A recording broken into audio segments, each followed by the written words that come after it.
ಗೌರವಾನ್ವಿತ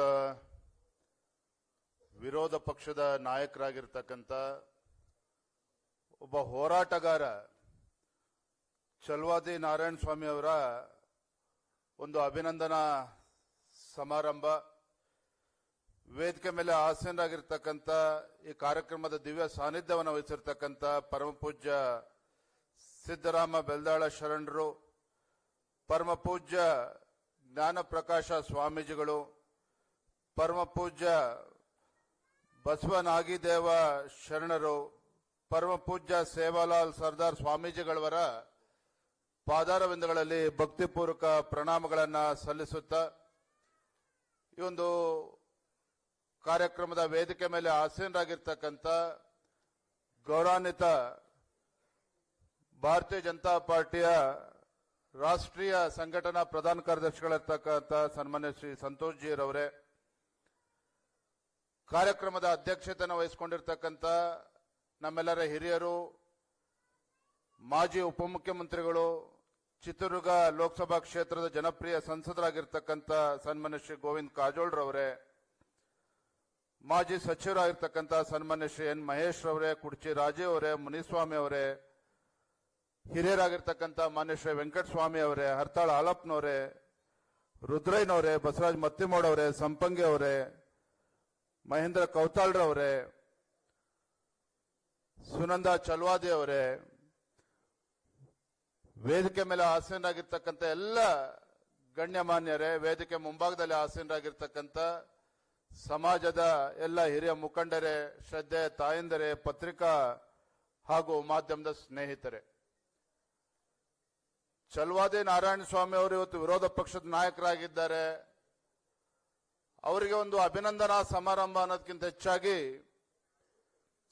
ಶೋಷಿತ ಪೀಡಿತ ಸಮುದಾಯಕ್ಕೆ ಒಂದು ಧ್ವನಿಯಾಗಿ ಕಳೆದ ಹಲವಾರು ದಶಕಗಳಿಂದ ನಿರಂತರವಾಗಿ ಹೋರಾಟವನ್ನು ಮಾಡ್ಕೊಂಡು ಬಂದಿರತಕ್ಕಂಥ ಒಬ್ಬ ಹೋರಾಟಗಾರ ಛಲವಾದಿ ನಾರಾಯಣ ಸ್ವಾಮಿ ಅವರಿಗೆ ಇವತ್ತು ಅಭಿನಂದನೆಯನ್ನು ಸಲ್ಲಿಸ್ತಾ ಇದ್ದೇವೆ ಅಂತ ಹೇಳೋದಕ್ಕೆ ನನಗೆ ಈ ಸಂದರ್ಭದಲ್ಲಿ ತುಂಬಾ ಸಂತೋಷ ಅನಿಸ್ತದೆ. ಬಹಳ ಅಪರೂಪವಾಗಿರ್ತಕ್ಕಂಥ ಕಾರ್ಯಕ್ರಮ ಇದು, ಬಹಳ ಅಪರೂಪವಾಗಿರ್ತಕ್ಕಂಥ ಕಾರ್ಯಕ್ರಮ ಮತ್ತು ಬಹಳ ಅವಶ್ಯಕತೆ ಇರತಕ್ಕಂಥ ಕಾರ್ಯಕ್ರಮ. ಪತ್ರಿಕಾ ಹಾಗೂ ಮಾಧ್ಯಮ ಸ್ನೇಹಿತರು ಕೂಡ ಇದ್ದಾರೆ. ಇವತ್ತು ಹೋರಾಟ ಅಂತಕ್ಕಂಥ ಮನೋಭಾವನೆ ಇವತ್ತು ಕಳೆದು ಹೋಗ್ತಾ ಇದೆ. ಹೋರಾಟದ ಕಿಚ್ಚು ಇವತ್ತು ನಶಿಸಿ ಹೋಗ್ತಾ ಇರ್ತಕ್ಕಂಥದ್ದು ಕೂಡ ನಾವು ನೋಡ್ತಾ ಇದ್ದೇವೆ.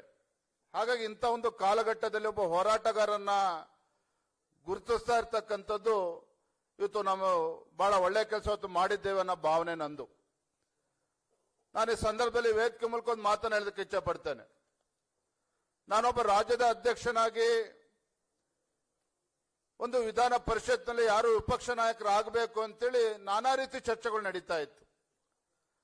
ನಾನಾ ರೀತಿ ಚರ್ಚೆ ನಡೀತಾ ಇರ್ತಕ್ಕಂಥ ಸಂದರ್ಭದಲ್ಲಿ ನಾವೊಬ್ಬ ರಾಜ್ಯದ ಅಧ್ಯಕ್ಷನಾಗಿ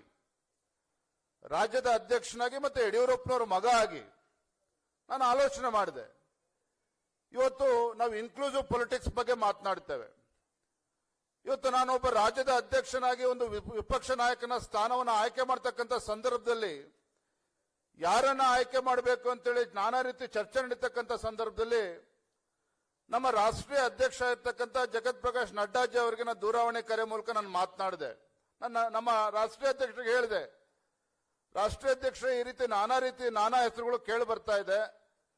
ಆದ್ರೆ ನನಗನ್ನಿಸ್ತದೆ ಛಲವಾದಿ ನಾರಾಯಣ ಸ್ವಾಮಿ ಹೋರಾಟಗಾರರಿದ್ದಾರೆ. ಒಂದು ತುಳಿತಕ್ಕೆ ಸಮುದಾಯಕ್ಕೆ ಒಂದು ಧ್ವನಿಯಾಗಿ ಇವತ್ತು ಅನೇಕ ವರ್ಷಗಳಿಂದ ಹೋರಾಟಗಳನ್ನು ಮಾಡ್ಕೊಂಡು ಬಂದಿದ್ದಾರೆ.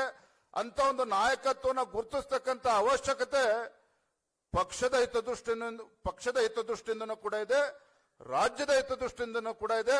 ಆ ಒಂದು ತುಳಿತಕ್ಕೆ ಒಳಗಾಗಿರ್ತಕ್ಕಂಥ ಸಮುದಾಯದ ದೃಷ್ಟಿಯಿಂದನೂ ಕೂಡ ಇದು ಒಳ್ಳೆ ನಿರ್ಣಯ ಆಗಬಹುದು ಅನ್ನೋ ಮಾತನ್ನು ನಮ್ಮ ರಾಷ್ಟ್ರೀಯ ಅಧ್ಯಕ್ಷ ಹೇಳಿದಾಗ ಬಹಳ ಹೆಮ್ಮೆಯಿಂದ ಬಹಳ ನಮ್ಮ ರಾಷ್ಟ್ರೀಯ ಅಧ್ಯಕ್ಷ ಸಂತೋಷವನ್ನು ಕೂಡ ವ್ಯಕ್ತಪಡಿಸಿದ್ರು. ಅವ್ರೊಂದು ಮಾತನ್ನು ಹೇಳಿದ್ರು, ವಿಜೇಂದ್ರ ಇಷ್ಟು ಚಿಕ್ಕ ವಯಸ್ಸಿನಲ್ಲಿ ಇಷ್ಟು ದೊಡ್ಡ ಆಲೋಚನೆ ಮಾಡಿದ್ಯಲ್ಲ, ತುಂಬಾ ಒಳ್ಳೆ ಬೆಳವಣಿಗೆ ಅನ್ನೋ ಮಾತನ್ನು ನಮ್ಮ ರಾಷ್ಟ್ರೀಯ ಅಧ್ಯಕ್ಷ ಹೇಳಿದ್ರು. ಹಾಗಾಗಿ ಇವತ್ತು ನಾನೊಬ್ಬ ರಾಜ್ಯದ ಅಧ್ಯಕ್ಷನಾಗಿ ಛಲವಾದಿ ನಾರಾಯಣ ಸ್ವಾಮಿ ಅವರಲ್ಲಿ ಒಂದು ಹೋರಾಟಗಾರನ ನಾನು ಕಂಡಿರ್ತಕ್ಕಂಥ ಸಂದರ್ಭದಲ್ಲಿ ಅಂತ ಒಬ್ಬ ಹೋರಾಟಗಾರನ ವಿರೋಧ ಪಕ್ಷದ ನಾಯಕನಾಗಿ ಆಯ್ಕೆ ಮಾಡಿರ್ತಕ್ಕಂಥದ್ದು ನನಗೂ ಕೂಡ ಇವತ್ತು ಅನೇಕ ಹಿರಿಯರ ಆಶೀರ್ವಾದದಿಂದ ಅವರು ಆಯ್ಕೆ ಆಗಿರ್ತಕ್ಕಂಥದ್ದು ತುಂಬಾ ಸಂತೋಷ ತರತಕ್ಕಂಥ ಸಂಗತಿ ಅಂತ ಈ ಸಂದರ್ಭದಲ್ಲಿ ಹೇಳಕ್ಕೆ ಇಚ್ಛಪಡ್ತೇನೆ. ಹೋರಾಟ ಅಂತ ಹೇಳಿದ್ರೆ ನನಗೆ ರಾಜ್ಯದಲ್ಲಿ ನೆನಪಾಗ್ತಕ್ಕಂಥದ್ದು ಒಬ್ಬ ವ್ಯಕ್ತಿ ಮಾತ್ರ. ಈ ರಾಜ್ಯದಲ್ಲಿ ದೀನ ದಲಿತರ ಪರವಾಗಿ, ಈ ನಾಡಿನಲ್ಲಿರ್ತಕ್ಕಂಥ ರೈತಾಪಿ ವರ್ಗದ ಪರವಾಗಿ ಇವತ್ತು ಸದಾಕಾಲ ಕಳೆದ 3-4 ದಶಕಗಳಿಂದ ಈ ಎಲ್ಲರ ಧ್ವನಿಯಾಗಿ ಹೋರಾಟವನ್ನು ಮಾಡ್ಕೊಂಡು ಬಂದಿರತಕ್ಕಂಥದ್ದು ಸನ್ಮಾನ್ಯ BS ಯಡಿಯೂರಪ್ಪನವರು, ಪೂಜ್ಯ ತಂದೆಯವರು. ನನಗೆ ಈ ಮಾತನ್ನು ಹೇಳೋದಕ್ಕೆ ಏನೂ ಕೂಡ ಸಂಕೋಚ ಇಲ್ಲ. ಇವತ್ತು ಸನ್ಮಾನ್ಯ BS ಯಡಿಯೂರಪ್ಪನವ್ರನ್ನ ಇವತ್ತು ಬೆಂಗಳೂರಿನಿಂದ ಹಿಡಿದು ಗುಲ್ಬರ್ಗಾವರೆಗೂ, ಇವತ್ತು ಗುಲ್ಬರ್ಗಾ ಹೋಗ್ಲಿ, ಬಿಜಾಪುರ ಹೋಗ್ಲಿ, ಬೆಳಗಾವಿಗೆ ಹೋಗ್ಲಿ, ಯಡಿಯೂರಪ್ಪನವ್ರನ್ನ ಗುರುತಿಸ್ತಾರೆ ಅಂತ ಹೇಳಿದ್ರೆ ಒಬ್ಬ ಹೋರಾಟಗಾರ ಅಂತ ಹೇಳಿ ಗುರುತಿಸ್ತಾರೆ ಹೊರತು ಒಬ್ಬ ಮಾಜಿ ಮುಖ್ಯಮಂತ್ರಿ, ಒಬ್ಬ ವೀರಶೈವ ಮುಖಂಡ ಅಂತೇಳಿ ಯಾರು ಕೂಡ ಗುರುತಿಸೋದಿಲ್ಲ. ಇವತ್ತು ಯಡಿಯೂರಪ್ಪನವರಲ್ಲಿ ಒಂದು ಹೋರಾಟಗಾರನ ಗುರುತು ಮಾಡಿದ್ದಾರೆ. ನಾನು ಕೂಡ ಚಿಕ್ಕ ವಯಸ್ಸಿಂದ ಯಡಿಯೂರಪ್ಪನ ನೋಡ್ಕೊಂಡು ಬಂದಿದ್ದೇನೆ ಮಗನಾಗಿ. ಸನ್ಮಾನ್ಯ BS ಯಡಿಯೂರಪ್ಪನವರು ಯಾವತ್ತೂ ಕೂಡ ಇವತ್ತು ಯಾರಿಗೆ ಧ್ವನಿ ಇಲ್ಲ, ಧ್ವನಿಗಳ ಪರವಾಗಿ ಇವತ್ತು ಹೋರಾಟವನ್ನು ಮಾಡಿದ್ರು. ಅನೇಕ ಅವರು ಕೈಗೊಂಡಂತ ಪಾದಯಾತ್ರೆಗಳು, ಹೋರಾಟಗಳು, ಸತ್ಯಾಗ್ರಹಗಳು, ಬಹುಶಃ ಸನ್ಮಾನ್ಯ BS ಯಡಿಯೂರಪ್ಪನವರು ರಾಜ್ಯದಲ್ಲಿ ಮಾಡಿದಷ್ಟು ಹೋರಾಟಗಳು ರಾಜ್ಯದ ಮತ್ತೊಬ್ಬ ಯಾವುದೇ ಒಬ್ಬ ರಾಜಕಾರಣಿ ಮಾಡೋದಕ್ಕೆ ಸಾಧ್ಯ ಇಲ್ಲ. ಅದಕ್ಕಿಂತ ಮತ್ತೊಂದು ಹೆಮ್ಮೆ ತರ್ತಕ್ಕಂಥ ವಿಚಾರ ಅಂತ ಹೇಳಿದ್ರೆ ನಮ್ಗೆ ಹೆಮ್ಮೆ ಇದೆ. ಇವತ್ತು ಪೂಜ್ಯ ತಂದೆಯವರು ರಾಷ್ಟ್ರೀಯ ಸ್ವಯಂ ಸೇವಕ ಸಂಘದ ಒಂದು ಗರಡಿಯಲ್ಲಿ ಬೆಳೆದು ಬಂದಿರತಕ್ಕಂಥವ್ರು. ನನ್ನ ಬಾಲ್ಯದಿಂದನೂ ಕೂಡ ನಾನು ನೋಡ್ಕೊಂಡು ಬಂದಿದ್ದೇನೆ. ಈ ಸಂದರ್ಭದಲ್ಲಿ ನಮ್ಮ ತಾಯಿಯನ್ನು ಕೂಡ ನೆನಪು ಮಾಡ್ಕೋಬೇಕು ನಾನು. ನಮ್ಮ ಶಿಕಾರಿಪುರ ಮನೆಯಲ್ಲಿ, ಯಡಿಯೂರಪ್ಪನವ್ರ ಮನೆಯಲ್ಲಿ ನಮ್ಮ ಬಸವರಾಜಣ್ಣ ಇಲ್ಲೇ ಕೂತಿದ್ದಾರೆ, ಪರಿವಾರದವರು, ಅಮ್ಮನವರಾಗ್ಲಿ, ತಂದೆಯವರ ಒಂದು ಆದರ್ಶ ಯಾವ ರೀತಿ ನಮ್ಮ ಮನೆಯಲ್ಲೂ ಕೂಡ ಮನೆ ಮಾಡಿತ್ತು ಅನ್ನೋದಕ್ಕೆ ಯಡಿಯೂರಪ್ಪನವರ ನಮ್ಮ ಮನೆಯಲ್ಲಿ ಅವತ್ತಿನಿಂದ ಇಂದಿನವರೆಗೂ ಸಹ ನಮ್ಮ ಮನೆಗೆ ಯಾರೇ ಬಂದರೂ ಸಹ ಅವನು ಯಾವ ಜಾತಿ, ಯಾವ ವರ್ಗದವರು ಅಂತೇಳಿ ಕೇಳಿರ್ತಕ್ಕಂಥ ಒಂದೇ ಒಂದು ಉದಾಹರಣೆ ನಿಮಗೆ ಸಿಗೋದಕ್ಕೆ ಸಾಧ್ಯ ಇಲ್ಲ. ಅದರ ಬದಲಾಗಿ ಇವತ್ತು ತಂದೆಯವರು ಇರ್ಬೋದು, ನಮ್ಮ ತಾಯಿಯವರು ನಮ್ಮ ಮಧ್ಯೆ ಇಲ್ಲ. ಇವತ್ತು ನಮ್ಮ ಯಡಿಯೂರಪ್ಪನವ್ರ ಮನೆಗೆ ಯಾರೇ ಬಂದರೂ ಸಹ ತಂದೆಯವರಾಗ್ಲಿ ನಮ್ಮ ತಾಯಿಯವರು ಯಾವತ್ತೂ ಕೂಡ ಬಂದಂತವ್ರಿಗೆ ಕೇಳಿರ್ತಕ್ಕಂಥ ಅಂಶ ಏನಂತ ಹೇಳಿದ್ರೆ, ಊಟ ಆಗಿದೆಯಾ ನಿಂದು, ತಿಂಡಿ ಆಗಿದೆಯಾ ನಿಂದು. ರಾಜ್ಯದ ಮೂಲೆ ಮೂಲೆಗಳಿಂದ ಬರ್ತಾ ಇದ್ರು. ಅದು ಯಾವುದೇ ಸಮುದಾಯಗಳಿರ್ಬೋದು. ಇವತ್ತು ಯಾರೇ ನಮ್ಮ ಮನೆಗೆ ಬಂದರೂ ಕೂಡ ಅತಿಥಿ ಸತ್ಕಾರವನ್ನ, ಯಾಕೆಂದ್ರೆ ನಾವು ಸಾಮಾಜಿಕ ನ್ಯಾಯದ ಬಗ್ಗೆ ಮಾತನಾಡ್ತೇವೆ. ಇವತ್ತು ಅಣ್ಣ ಬಸವಣ್ಣನವರು ಒಂದು ಸಮಾನತೆ ಸಮಾಜವನ್ನ ನಿರ್ಮಾಣ ಮಾಡಬೇಕು ಅಂತ ಹೇಳಿ ಇವತ್ತು ಹೋರಾಟವನ್ನು ಮಾಡಿರ್ತಕ್ಕಂಥದ್ದು ಕೂಡ ನಾವು ನೋಡಿದ್ದೇವೆ. ಇವತ್ತು ನನಗೆ ಹೆಮ್ಮೆ ಅಂತ ಹೇಳಿದ್ರೆ ಯಡಿಯೂರಪ್ಪನವ್ರ ಮಗಾಗಿ ಈ ವೇದಿಕೆ ಮೂಲಕ ರಾಜಕಾರಣ ಮಾತನಾಡೋದಕ್ಕೆ ಇಷ್ಟಪಡೋದಿಲ್ಲ. ಒಬ್ಬ ರಾಜ್ಯದ ಅಧ್ಯಕ್ಷ ಅನ್ನೋದಕ್ಕಿಂತ ಹೆಚ್ಚಾಗಿ ಒಬ್ಬ ಯಡಿಯೂರಪ್ಪನವ್ರ ಮಗನಾಗಿ ತಂದೆಯವರು ಯಾವ ರೀತಿ ನನಗೆ ಒಂದು ಮಾರ್ಗದರ್ಶನವನ್ನು ಕೊಟ್ಟಿದ್ದಾರೆ ಅನ್ನೋದನ್ನು ಕೂಡ ನಾನು ಸಂದರ್ಭ ನೆನಪು ಮಾಡ್ಕೊಳ್ಳೋದಕ್ಕೆ ಇಚ್ಛಪಡ್ತೇನೆ. ಹಾಗಾಗಿ ಇವತ್ತು ಯಡಿಯೂರಪ್ಪನವರ ಹೋರಾಟ ಇರ್ಬೋದು, ಒಂದು ಕಡೆ ಯಡಿಯೂರಪ್ಪನವರ ಹೋರಾಟದ ಗುಣ, ಅವರ ಒಂದು ಆದರ್ಶ ಬಹುಶಃ ನನ್ನಲ್ಲೂ ಕೂಡ ನಾನೊಬ್ಬ ರಾಜ್ಯದ ಅಧ್ಯಕ್ಷನಾದಂಥ ಸಂದರ್ಭದಲ್ಲಿ ಆ ಸಮಾಜ ಈ ಸಮಾಜ ಅನ್ನೋದಕ್ಕಿಂತ ಹೆಚ್ಚಾಗಿ ತುಳಿತಕ್ಕೆ ಒಳಗಾಗಿರ್ತಕ್ಕಂಥ ಸಮಾಜಕ್ಕೆ ಒಂದು ಗುರುತಿಸಬೇಕು ಅನ್ನೋ ಒಂದು ಒಳ್ಳೆ ದೃಷ್ಟಿಕೋನ ಇಟ್ಕೊಂಡು ಚಲವಾದಿ ನಾರಾಯಣ ಸ್ವಾಮಿ ಅವ್ರನ್ನ ನಮ್ಮ ರಾಷ್ಟ್ರೀಯ ನಾಯಕರು ಎಲ್ಲರೂ ಕೂಡ ಗುರುತಿಸಿದ್ದಾರೆ ಅಂತ ಹೇಳಿದಕ್ಕೆ ನನಗೆ ತುಂಬಾ ಸಂತೋಷ ಆಗ್ತದೆ. ಯಾಕೆಂತ ಹೇಳಿದ್ರೆ ಇವತ್ತು ನಾನಾ ರೀತಿ ಭಾಷಣಗಳು ಮಾತನಾಡ್ತಾರೆ. ಇವತ್ತು ಕುಂತಲ್ಲಿ ನಿಂತಲ್ಲಿ ಇವತ್ತು ಬಾಬಾ ಸಾಹೇಬ್ ಅಂಬೇಡ್ಕರ್ ಅವರ ಹೆಸರು ಹೇಳಿಕೊಂಡು ಅಧಿಕಾರಕ್ಕೆ ಬಂದಿರತಕ್ಕಂಥ ರಾಜಕೀಯ ಪಕ್ಷಗಳು ಇವತ್ತು ಯಾವ ರೀತಿ ಬಾಬಾ ಸಾಹೇಬ್ ಅಂಬೇಡ್ಕರ್ ಅವರಿಗೆ ಅವಮಾನಿಸಿದ್ದಾರೆ ಅನ್ನೋದನ್ನು ಕೂಡ ನಾವು ನೆನಪು ಮಾಡ್ಕೋಬೇಕಾಗ್ತದೆ. ಇವತ್ತು ಯಾವ ಪಕ್ಷ ಇವತ್ತು ಬಾಬಾ ಸಾಹೇಬ್ ಅಂಬೇಡ್ಕರ್ ಅವರ ಹೆಸರು ಹೇಳಿಕೊಂಡು ಈ ದೇಶದಲ್ಲಿ 50-60 ವರ್ಷಗಳ ಕಾಲ ಸುದೀರ್ಘವಾಗಿ ಇವತ್ತು ಆಡಳಿತ ನಡೆಸಿರ್ತಕ್ಕಂಥ ಪಕ್ಷ ಯಾವ ಬಾಬಾ ಸಾಹೇಬ್ ಅಂಬೇಡ್ಕರ್ ಹೆಸರು ಹೇಳ್ತಕ್ಕಂಥ ಪಕ್ಷ, ಬಾಬಾ ಸಾಹೇಬ್ ಅಂಬೇಡ್ಕರ್ ಅವರ ಅಂತ್ಯ ಸಂಸ್ಕಾರಕ್ಕೆ ಗೌರವ ಕೊಡ್ತಕ್ಕಂಥ ಕೆಲಸವನ್ನು ಕೂಡ ಪಕ್ಷದ ಕೈಯಲ್ಲಿ ಮಾಡೋದಕ್ಕೆ ಸಾಧ್ಯ ಆಗಲಿಲ್ಲ.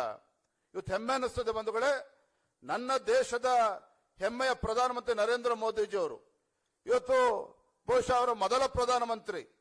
ಇವತ್ತು ಬಾಬಾ ಸಾಹೇಬ್ ಅಂಬೇಡ್ಕರ್ ಅವರ ಹುಟ್ಟೂರಿಗೆ ಅವರು 125ನೇ ಒಂದು ಜಯಂತಿ ಅಂಗವಾಗಿ 2016 ಏಪ್ರಿಲ್ 14ರಂದು ಬಾಬಾ ಸಾಹೇಬ್ ಅಂಬೇಡ್ಕರ್ ಅವರ ಹುಟ್ಟೂರಾಗಿರ್ತಕ್ಕಂಥ ಮಧ್ಯಪ್ರದೇಶದ ಮಹೂ ಪಟ್ಟಣದಲ್ಲಿ ಒಬ್ಬ ಪ್ರಧಾನಮಂತ್ರಿ, ಈ ದೇಶದ ಪ್ರಧಾನಮಂತ್ರಿ ಮೊದಲ ಬಾರಿ ಭೇಟಿಯನ್ನು ಕೊಟ್ಟಿರ್ತಕ್ಕಂಥದ್ದು ಯಾರಪ್ಪ ಅಂತ ಹೇಳಿದ್ರೆ ಈ ದೇಶದ ಹೆಮ್ಮೆಯ ಪ್ರಧಾನಮಂತ್ರಿ ನರೇಂದ್ರ ಮೋದಿಜಿಯವರು.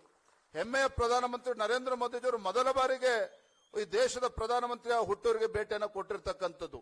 ಅಂದ್ರೆ ಮಾತನಾಡ್ತಕ್ಕಂಥದ್ದು ಬಹಳ ಸುಲಭ. ಇವತ್ತು ಪೂಜ್ಯ ತಂದೆಯವರು ಯಡಿಯೂರಪ್ಪನವರು ಯಾವಾಗಲೂ ಒಂದು ಮಾತನ್ನು ಹೇಳ್ತಾ ಇರ್ತಾರೆ, ಮಾತನಾಡೋದೇ ಸಾಧನೆ ಆಗಬಾರ್ದು, ಸಾಧನೆ ಮಾತನಾಡಬೇಕು ಅಂತೇಳಿ. ನಮ್ಮ ಹೆಮ್ಮೆಯ ಪ್ರಧಾನಮಂತ್ರಿ ನರೇಂದ್ರ ಮೋದಿಜಿಯವರು ಈ ದೇಶದಲ್ಲಿರ್ತಕ್ಕಂಥ ಎಲ್ಲ ಸಮುದಾಯ ಎಲ್ಲ ವರ್ಗಗಳಿಗೆ ನ್ಯಾಯವನ್ನ ಕೊಡಬೇಕು, ಶೋಷಿತ ಪೀಡಿತ ಜನಾಂಗಕ್ಕೆ ಒಂದು ಧ್ವನಿಯಾಗಿ ಸರ್ಕಾರ ಕೆಲಸ ಮಾಡಬೇಕು. ಪ್ರಧಾನಮಂತ್ರಿಗಳು ಯಾವಾಗಲೂ ಕೂಡ ಒಂದು ಮಾತನ್ನು ಹೇಳ್ತಾ ಇರ್ತಾರೆ, ನಾನು ಈ ದೇಶದ ಪ್ರಧಾನಮಂತ್ರಿ ಅಲ್ಲ, ಒಬ್ಬ ಪ್ರಧಾನ ಸೇವಕನಾಗಿ ದೇಶದ ಸೇವೆಯನ್ನು ಮಾಡ್ತಿದ್ದೇನೆ ಅನ್ನೋ ಮಾತನ್ನ ಪ್ರಧಾನಮಂತ್ರಿ ನರೇಂದ್ರ ಮೋದಿಜಿಯವರು ಯಾವಾಗಲೂ ಕೂಡ ಹೇಳ್ತಾ ಇರ್ತಾರೆ. ಅಂದ್ರೆ ಮಾತನಾಡೋದು ಒಂದು ಕಡೆ, ಏನು ಮಾತನಾಡೋದಕ್ಕಿಂತ ಹೆಚ್ಚಾಗಿ ಮಾಡಿ ತೋರಿಸ್ತಾ ಇರ್ತಕ್ಕಂಥದ್ದು ನಮ್ಮ ಹೆಮ್ಮೆಯ ಪ್ರಧಾನಮಂತ್ರಿ ನರೇಂದ್ರ ಮೋದಿಜಿಯವರು. ಈ ರೀತಿ ಒಂದು ದೂರದೃಷ್ಟಿ ಇಟ್ಕೊಂಡು ಇವತ್ತು ಎಲ್ಲ ಸಮುದಾಯಗಳನ್ನು ಕೂಡ ಮೇಲೆತ್ತಕ್ಕಂಥ ಕೆಲಸ ಆಗಬೇಕು. ವಿಶೇಷವಾಗಿ ನಾನು ಈ ಸಂದರ್ಭದಲ್ಲಿ ನಮ್ಮ ಭಾರತೀಯ ಜನತಾ ಪಾರ್ಟಿ ಸರ್ಕಾರ ಇದ್ದಾಗ ಒಂದು ಕಡೆ ಸನ್ಮಾನ್ಯ BS ಯಡಿಯೂರಪ್ಪನವರ ಚಿಂತನೆ, ಮತ್ತೊಂದು ಕಡೆ ಬಸವರಾಜ ಬೊಮ್ಮಾಯಿ ಅವರು ಮುಖ್ಯಮಂತ್ರಿಗಳಿದ್ದಂಥ ಸಂದರ್ಭದಲ್ಲಿ ಯಾವ ರೀತಿ SC/ST ರಿಸರ್ವೇಶನ್ ಅಲ್ಲಿ ಇವತ್ತು 17% ಏರಿಸಿರ್ತಕ್ಕಂಥದ್ದು, ಎಲ್ಲ ಸಮುದಾಯಗಳು ಕೂಡ ನ್ಯಾಯ ಕೊಡ್ತಕ್ಕಂಥ ಕೆಲಸ ಹೇಗೆ ಮಾಡಿದ್ದಾರೆ ಅನ್ನೋದನ್ನ ನಮ್ಮ ಕಾರಜೋಳ ಸಾಹೇಬರು, ಚಲವಾದಿ ನಾರಾಯಣ ಸ್ವಾಮಿ ಅವರು ಮಾತನಾಡ್ತಾರೆ. ಈ ಸಂದರ್ಭ ಮತ್ತೊಂದು ಸಂತೋಷ ತರ್ತಕ್ಕಂಥ ವಿಚಾರ ಅಂತ ಹೇಳಿದ್ರೆ, ವೇದಿಕೆ ಮೇಲೆ ನಮ್ಮ ಕೊಳ್ಳೇಗಾಲದ ಮಹೇಶ್ ಅಣ್ಣ ಅವರಿದ್ದಾರೆ.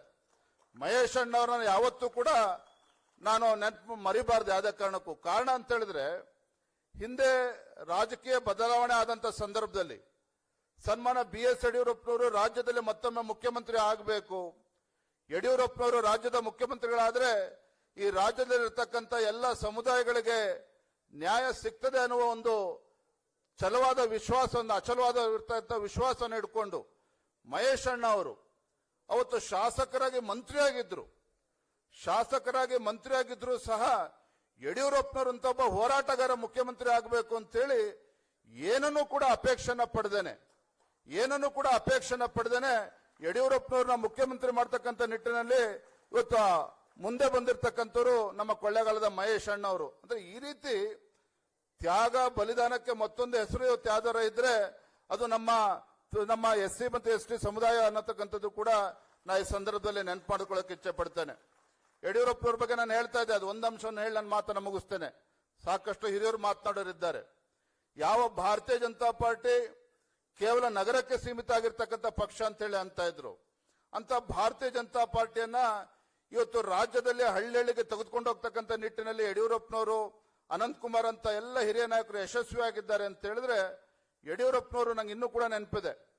ನಾನೇ ಅಂಬಾಸಿಡರ್ ಕಾರಲ್ಲಿ ನಾನು ಕೂಡ ತಂದೆಯವ್ರ ಜೊತೆ ಕೂತ್ಕೊಂಡು ಹೋಗ್ತಾ ಇದ್ದೆ. 90ರ ದಶಕದಲ್ಲಿ ಭಾರತೀಯ ಜನತಾ ಪಾರ್ಟಿ ಅಂದ್ರೆ ಕೇವಲ ನಗರಕ್ಕೆ ಸೀಮಿತ ಆಗಿರ್ತಕ್ಕಂಥ ಪಕ್ಷ. ಯಡಿಯೂರಪ್ಪರು ಒಂದು ಆಲೋಚನೆ ಮಾಡಿದ್ರು, ಬಿಜೆಪಿ ಅಂತ ಹೇಳಿದ್ರೆ ಕೇವಲ ಬ್ರಾಹ್ಮಣರು ಪಕ್ಷ, ಬಿಜೆಪಿ ಅಂತ ಹೇಳಿದ್ರೆ ಕೇವಲ ನಗರಕ್ಕೆ ಸೀಮಿತ ಆಗಿರ್ತಕ್ಕಂಥ ಪಕ್ಷ ಅಂತ ಮಾತನಾಡ್ತಾ ಇದ್ದಾರೆ. ಹೇಗಾದ್ರೂ ಮಾಡಿ ಬಿಜೆಪಿಗೆ ಒಂದು ದಕ್ಷಿಣ ಭಾರತದಲ್ಲಿ ಒಂದು, ಕರ್ನಾಟಕದಲ್ಲಿ ಒಂದು ಭದ್ರ ಬುನಾದಿ ಹಾಕಬೇಕು. ಇವತ್ತು ಎಲ್ಲಾ ಸಮುದಾಯಗಳನ್ನು ಕೂಡ ವಿಶ್ವಾಸಕ್ಕೆ ತೆಗೆದುಕೊಂಡು ನಾವೇನು ಇನ್ಕ್ಲೂಸಿವ್ ಪೊಲಿಟಿಕ್ಸ್ ಅಂತ ಮಾತನಾಡ್ತೇವೆ, ಎಲ್ಲ ಸಮುದಾಯದ ನಾಯಕರನ್ನ ಗುರುತಿಸಬೇಕು ಅಂತೇಳಿ ನನ್ನನ್ನು ಕೂಡ ಕಾರಲ್ಲಿ ಕೂರಿಸ್ಕೊಂಡಿದ್ರು. ಅವತ್ತು ಯಡಿಯೂರಪ್ಪನವರು ತನ್ನ ತಂದೆಯವ್ರ ಜೊತೆಲಿ ಸೀದಾ ಅಂಬಾಸಿಡರ್ ಕಾರು CKR 45 ನಿಮ್ಗೆಲ್ಲ ಗೊತ್ತಿದೆ, ಸೀದಾ ಇದೆ ನೆಲಮಂಗಲದಲ್ಲಿ ಒಂದು ಮನೆ ಕರ್ಕೊಂಡೋದ್ರು. ನನಗೆ ಯಾರು ಅಂತನೂ ಕೂಡ ಗೊತ್ತಿಲ್ಲ. ಅಲ್ಲೊಬ್ರು ಹಿರಿಯರನ್ನ ಮಾತಾಡಿಸಿ ಅವ್ರ ಮನೇಲಿ ಕೂತ್ಕೊಂಡು 1 ಗಂಟೆಗಳ ಕಾಲ ಯಡಿಯೂರಪ್ಪನವ್ರ ಜೊತೆ ಅವರನ್ನ ಕನ್ವಿನ್ಸ್ ಮಾಡ್ತಕ್ಕಂಥ ಪ್ರಯತ್ನ ಮಾಡಿದ್ರು. ತಾವು ಭಾರತೀಯ ಜನತಾ ಪಾರ್ಟಿ ಬರಬೇಕು, ನಮ್ಮ ಭಾರತೀಯ ಜನತಾ ಪಾರ್ಟಿಯಲ್ಲಿ ಮಡವಂತಿಕೆ ಇಲ್ಲ, ತಮ್ಮಂತವರು ನಮ್ಮ ಭಾರತೀಯ ಜನತಾ ಪಾರ್ಟಿ ಬಂದ್ರೆ ನಿಮ್ಮ ಸಮುದಾಯ ಕೂಡ ನಮ್ಮನ್ನ ನಂಬ್ತದೆ, ನೀವು ಬರಬೇಕು ಅಂತೇಳಿ ಒಬ್ಬ ಮಹಾನ್ ನಾಯಕರನ್ನ ಮಾತಾಡ್ಸಕ್ಕಂಥ ಪ್ರಯತ್ನ ಮಾಡಿದ್ರು. ಅವ್ರನ್ನ ಮಾತಾಡಿಸಿ ತಂದೆಯವ್ರು ಬಂದು ಕಾರಲ್ಲಿ ಕುತ್ಕೊಂಡ್ರು. ನಾನು ಕೇಳಿದೆ, ಅಲ್ಲಣ್ಣ ಇಷ್ಟೊಂದವ್ರಿಗೆ ಬಲವಂತ ಮಾಡ್ತಿದ್ರಲ್ಲ ಯಾರವರು ಅಂತ ಕೇಳಿದೆ ನಾನು. ಅವಾಗ ಯಡಿಯೂರಪ್ಪನವ್ರು ಹೇಳಿದ್ರು, ತಂದೆಯವ್ರು ಹೇಳಿದ್ರು, ಆ ಪುಣ್ಯಾತ್ಮ ಯಾರು ಅಲ್ಲ, ಅವರು ಶೋಷಿತ ಸಮುದಾಯದ ಧ್ವನಿಯಾಗಿರ್ತಕ್ಕಂಥ LG ಹಾವನೂರ್ ಅವರು. LG ಹಾವನೂರ್ ಅಂತವ್ರನ್ನ ಗುರುತು ಮಾಡಿ ಇವತ್ತು ಭಾರತೀಯ ಜನತಾ ಪಾರ್ಟಿ ಕರ್ಕೊಂಡ್ ಬಂದಿರ್ತಕ್ಕಂಥ ಸನ್ಮಾನ್ಯ ಯಡಿಯೂರಪ್ಪನವರು. ವೈರಾಮ್ ಕೃಷ್ಣ ಅಂತವರು ಒಬ್ಬ ಹಿರಿಯ ನಾಯಕರು, ನಮ್ಮ ಸಮುದಾಯದ ಒಂದು ಧ್ವನಿಯಾಗಿರ್ತಕ್ಕಂಥವ್ರು. ವೈರಾಮ್ ಕೃಷ್ಣ ಅಂತವ್ರನ್ನ ಗುರುತಿಸಿ ಭಾರತೀಯ ಜನತಾ ಪಾರ್ಟಿ ಕರ್ಕೊಂಡು ಬಂದಿರತಕ್ಕಂಥವ್ರು ಸನ್ಮಾನ್ಯ ಯಡಿಯೂರಪ್ಪನವರು. ಅದೇ ರೀತಿ ನಮ್ಮ ಅಂಬೇಡ್ಕರ್ ಮೆಡಿಕಲ್ ಕಾಲೇಜ್ L ಶಿವಲಿಂಗಯ್ಯನವರು ಅಂತ ಒಬ್ಬ ನಾಯಕರನ್ನು ಕೂಡ ಗುರುತಿಸಿ ಇವತ್ತು ಭಾರತೀಯ ಜನತಾ ಪಾರ್ಟಿ ಕರ್ಕೊಂಡ್ಬಂದು, ಇದೆಲ್ಲದರ ಪರಿಣಾಮವಾಗಿ ಒಂದು ಕಡೆ ಯಡಿಯೂರಪ್ಪನವರ ಹೋರಾಟ, ಹಿರಿಯರ ಒಂದು ಶ್ರಮ, ರಾಜ್ಯದಲ್ಲಿರ್ತಕ್ಕಂಥ ಲಕ್ಷಾಂತರ ಕಾರ್ಯಕರ್ತರ ಒಂದು ಪರಿಶ್ರಮದ ಫಲವಾಗಿ ಇವತ್ತು ಭಾರತೀಯ ಜನತಾ ಪಾರ್ಟಿ ಅಂತ ಹೇಳಿದ್ರೆ ನಮ್ಮ ಕಾರಜೋಳ ಅಂತ ಸಾಹೇಬರು ಕೂಡ ಇವತ್ತು ರಾಜ್ಯದಲ್ಲಿ ಉಪಮುಖ್ಯಮಂತ್ರಿಗಳಾಗಿದ್ದಾರೆ. ಚಲವಾದಿ ನಾರಾಯಣ ಸ್ವಾಮಿ ಅಂತವರು ಇವತ್ತು ರಾಜ್ಯದಲ್ಲಿ ಇವತ್ತು ವಿಪಕ್ಷ ನಾಯಕರಾಗಿದ್ದಾರೆ. ರಮೇಶ್ ಜಿಗಜಿಣಿಗೆ ಅಂತೂ ಕೇಂದ್ರದ ಸಚಿವರಾಗಿ ಇವತ್ತು ಸೇವೆ ಮಾಡೋದಕ್ಕೆ ಅವಕಾಶ ಸಿಕ್ಕಿದೆ. ಅಷ್ಟೇ ಅಲ್ಲ, ನರೇಂದ್ರ ಮೋದಿಜಿಯವರ ಕ್ಯಾಬಿನೆಟ್ನಲ್ಲಿ 12ಕ್ಕೂ ಹೆಚ್ಚು ಇವತ್ತು ಕೇಂದ್ರದ ಸಚಿವರು ಇವತ್ತು ಪರಿಷ್ಠ ಜಾತಿ ಪರಿಷ್ಠ ಪಂಗಡಕ್ಕೆ ಸೇರಿರ್ತಕ್ಕಂಥ ಸಚಿವರು ಕೇಂದ್ರದಲ್ಲಿ ಇರ್ತಕ್ಕಂಥದ್ದು. ಹಾಗಾಗಿ ಇಷ್ಟು ಮಾತ್ರ ಈ ಸಂದರ್ಭದಲ್ಲಿ ಹೇಳ್ತೇನೆ, ಸಾಕಷ್ಟು ಹಿರಿಯರು ಕೂಡ ಮಾತನಾಡೋರಿದ್ದಾರೆ. ಇವತ್ತು ಛಲವಾದಿ ನಾರಾಯಣ ಸ್ವಾಮಿ ಅವ್ರನ್ನ ಗುರುತಿಸುವ ಮುಖೇನ ಇವತ್ತು ಒಂದು ಹೋರಾಟಕ್ಕೆ ಒಂದು ದೊಡ್ಡ ಶಕ್ತಿಯನ್ನ ಇವತ್ತು ರಾಜ್ಯದಲ್ಲಿ ಕೊಟ್ಟಂತಾಗಿದೆ ಅನ್ನೋ ಭಾವನೆ ನಂದು ಕೂಡ ಇದೆ. ನಾನು ತಮ್ಮೆಲ್ಲರಲ್ಲೂ ಕೂಡ ಕೈ ಜೋಡಿಸಿ ಪ್ರಾರ್ಥನೆ ಮಾಡ್ತಕ್ಕಂಥದ್ದು, ಇವತ್ತು ಯಾರು ಪುಕ್ಷಟೆ ಭಾಷಣ ಮಾಡ್ತಾರೆ ಬೇರೆ ಬೇರೆ ಪಕ್ಷದಲ್ಲಿ, ನಾನು ಮತ್ತೊಮ್ಮೆ ಹೇಳ್ತೇನೆ, ರಾಜಕೀಯ ವೇದಿಕೆ ಅಂತೇಳಿ ಮಾತನಾಡ್ತಾ ಇಲ್ಲ, ಏನು ಸರಿ ಯಾವುದು ತಪ್ಪು ಅಂತಕ್ಕಂಥದ್ದನ್ನ ಅರ್ಥ ಮಾಡ್ಕೊಳ್ತಕ್ಕಂಥ ಶಕ್ತಿಯ ಭಗವಂತ ನಮ್ಗೆಲ್ಲರೂ ಕೂಡ ಕೊಟ್ಟಿದ್ದಾನೆ. ಅದನ್ನು ನಾವು ಕೂಡ ಅರ್ಥ ಮಾಡಿಕೊಂಡು ಬರುವಂತ ದಿನಗಳಲ್ಲಿ ಸರಿಯಾದ ದಿಕ್ಕಿನಲ್ಲಿ ಸಾಕ್ತಕ್ಕಂಥ ಕೆಲಸವನ್ನ ನೀವು ಎಲ್ಲರೂ ಸೇರಿ ಒಟ್ಟಾಗಿ ಮಾಡೋಣ ಅಂತಕ್ಕಂಥ ಮಾತನ್ನ ಹೇಳ್ತಾ ತುಂಬಾ ಸಂತೋಷ ಆಗಿದೆ. ಇಂಥ ಅರ್ಥಪೂರ್ಣವಾಗಿರ್ತಕ್ಕಂಥ ಕಾರ್ಯಕ್ರಮಕ್ಕೆ ನನ್ನನ್ನು ಕೂಡ ಇಲ್ಲಿ ಕರೆಸಿ ತಮ್ಮೆಲ್ಲರನ್ನು ಕೂಡ ಪರಮ ಪೂಜ್ಯರನ್ನ ತಮ್ಮೆಲ್ಲರನ್ನು ಕೂಡ ಭೇಟಿ ಮಾಡೋದಕ್ಕೆ ಅವಕಾಶ ಮಾಡಿಕೊಟ್ಟಿರ್ತಕ್ಕಂಥ ತಮ್ಮೆಲ್ಲರೂ ಕೂಡ ಸಂಘಟಕರಿಗೆ ವಂದಿಸಿ ನನ್ನ ಮಾತುಗಳಿಗೆ ವಿರಾಮಗಳನ್ನು ಹೇಳ್ತಾ ಇದ್ದೇನೆ. ನಮಸ್ಕಾರ. ಜೈ ಹಿಂದ್, ಜೈ ಕರ್ನಾಟಕ, ಜೈ ಭೀಮ್.